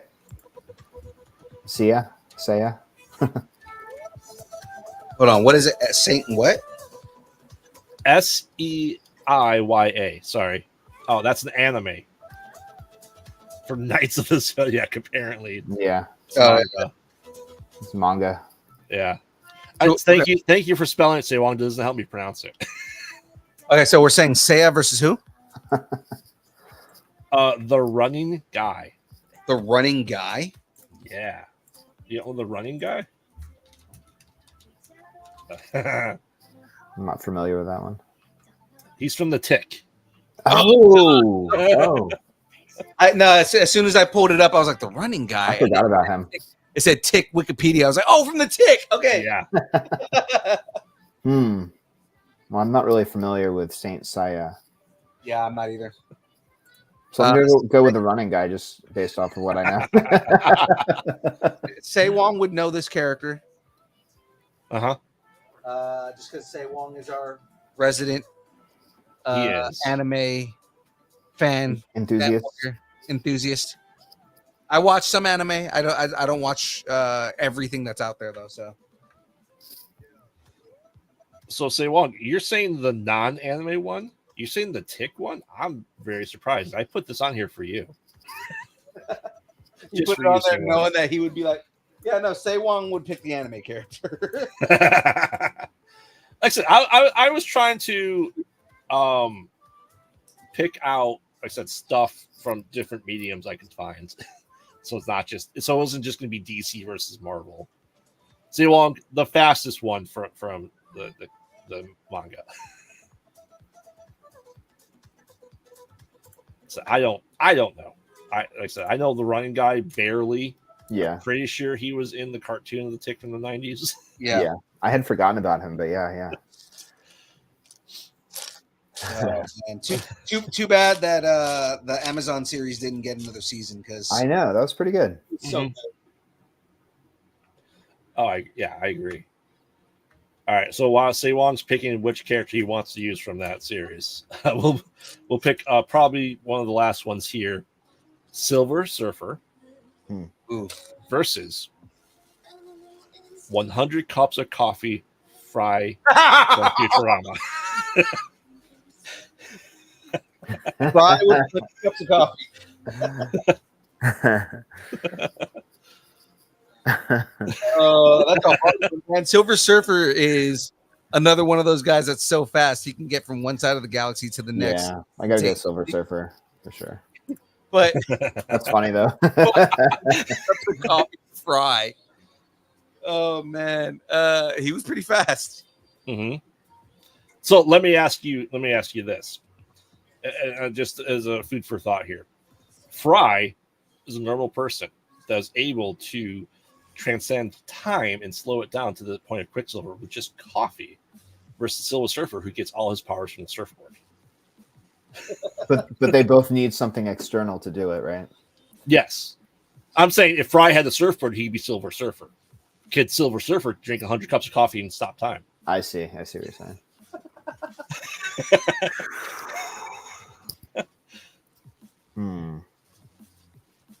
Philip J. Fry. Yes, he is the herald of Lure from Omicron Persei 8. Okay, if no one's made that right now, we need to have Lure as Galactus and Fry as Silver Surfer now. Oh my Wow. god! Yes. That would be awesome. Yeah.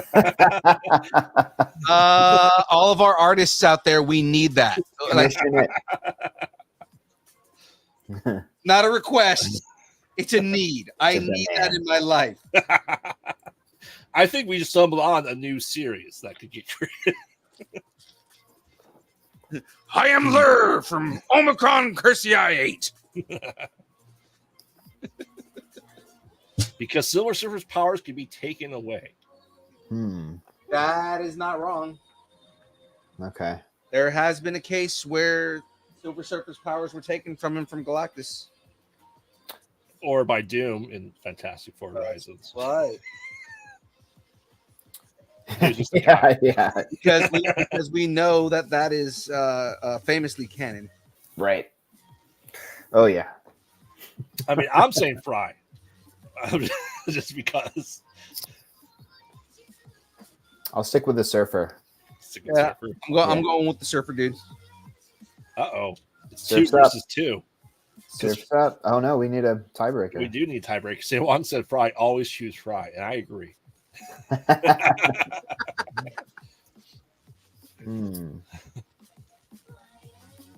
Yep, he said Fry. So, who else is in the chat? We need someone to chime in. Mezzo, if you're still here, let us know. Or, Phil, if you want to yell at LeJack, I'm sure she knows who both these characters are. She absolutely knows who both these characters are. She does not. She will not know. Not even Fry? She knows Fry. She probably doesn't know enough about Silver Surfer to even care. He's silver, and he rides a surf. And he surfs.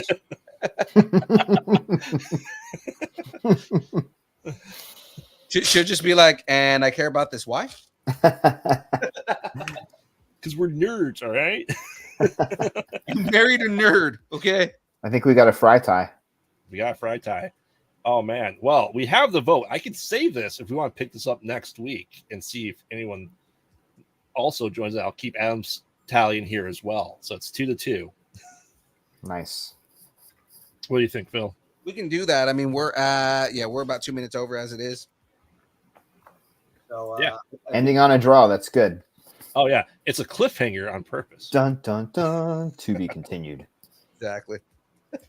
I'm gonna finish this last piece real quick, and then All right. So, what do you think of the bracket, Adam? It was fun. It was fun. I was kind of hoping some of these would pair, but this is in round 2 that they'll pair off because I wanted to do a Speedy Gonzalez versus Roadrunner. Yeah. I think they actually had that race Did they? in the the show. I cartoon. imagine I'm sure they've had to, right? Yeah. they have it. Yeah. Okay. But it's always fun. Like I said, I make the list and I shuffle it and just let the cards lay as they may. So sometimes we'll have, because we did worst of video game movies as the last bracket, and because Yui Boll makes all the bad video game movies, he was like half the list, just because of his nature of making really, really bad movies. Because it's Yui Boll, he makes shitty movies. Yeah. That's fair. All right, so this is just where I'm at right here. So I just basically got the bottom pieces right here that are essentially going to cover the legs. Mm-hmm. This little piece on the side right here, that's more so for when the hood on the top comes on, then it's just gonna it's where it latches down to. But yeah, that's the body that I have so far here. Looking sick. I didn't realize that they had seats on AT-ATs that just faced the exterior wall. Yeah.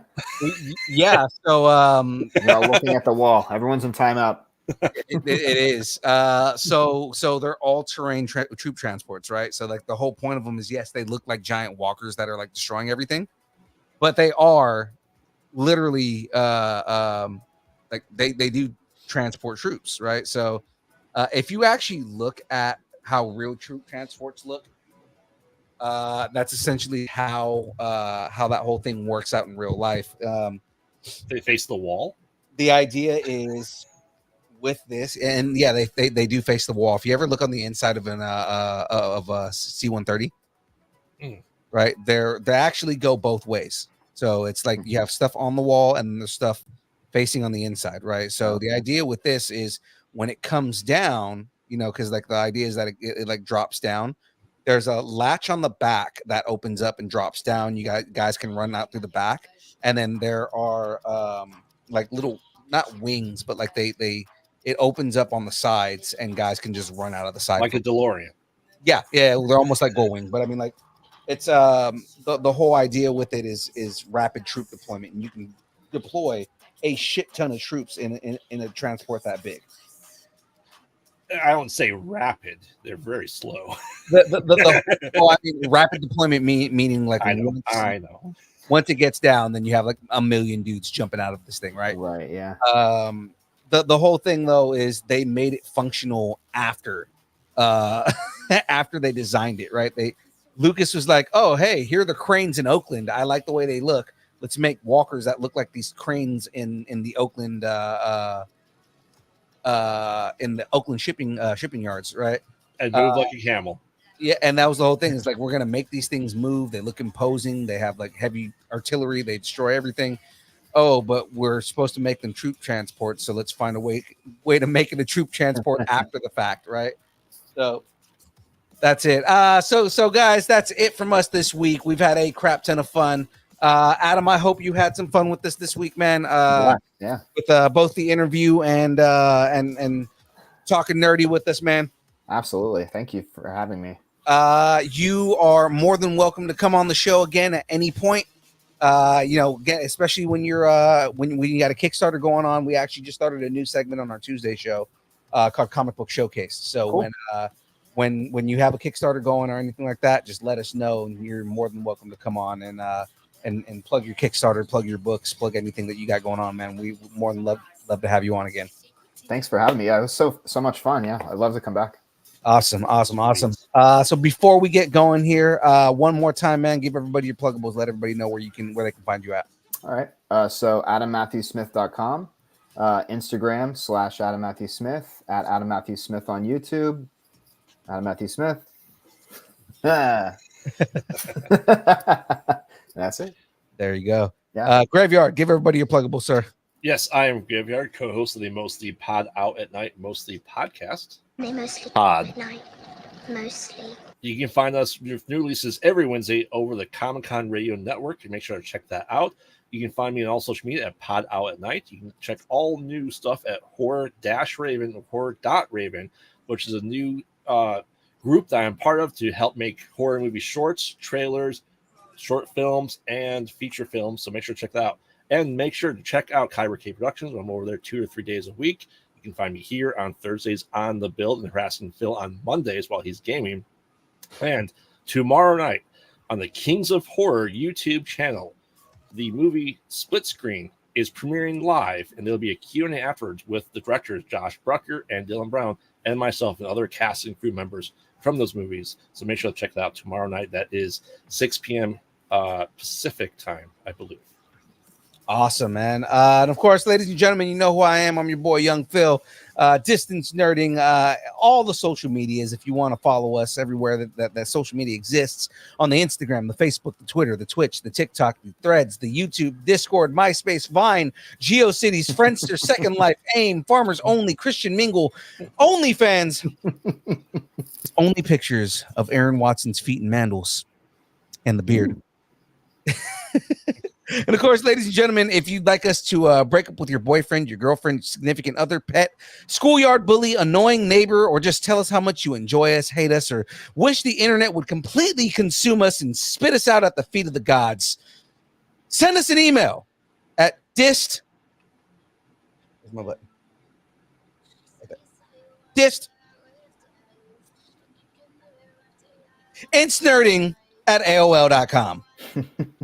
You caught the joke. There's a big gap between the two.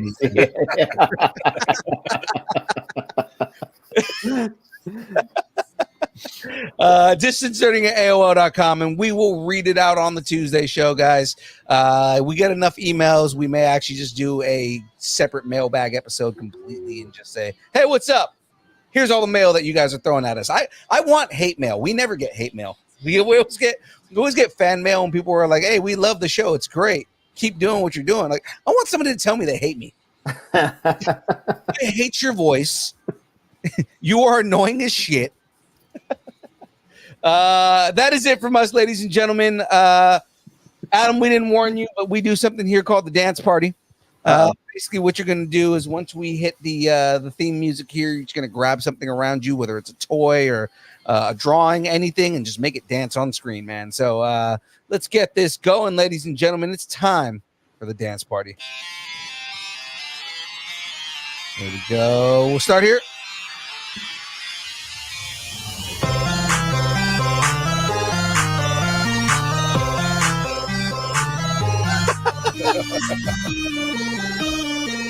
That's a finger puppet. Yes. Distance nerding. Yarmy mateys.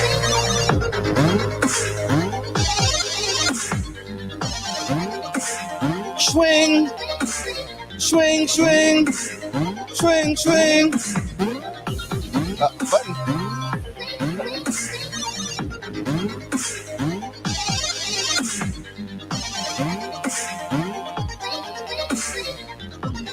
Oh my God, it's Barbie. Oh my God. Hi, Ken. Hey, Barbie. Hi, Barbie. It's me, Mario. Mamma mia. Here we go.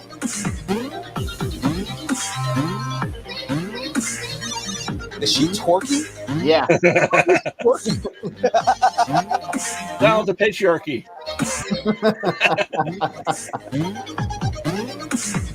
We'll see everybody next week. Bye.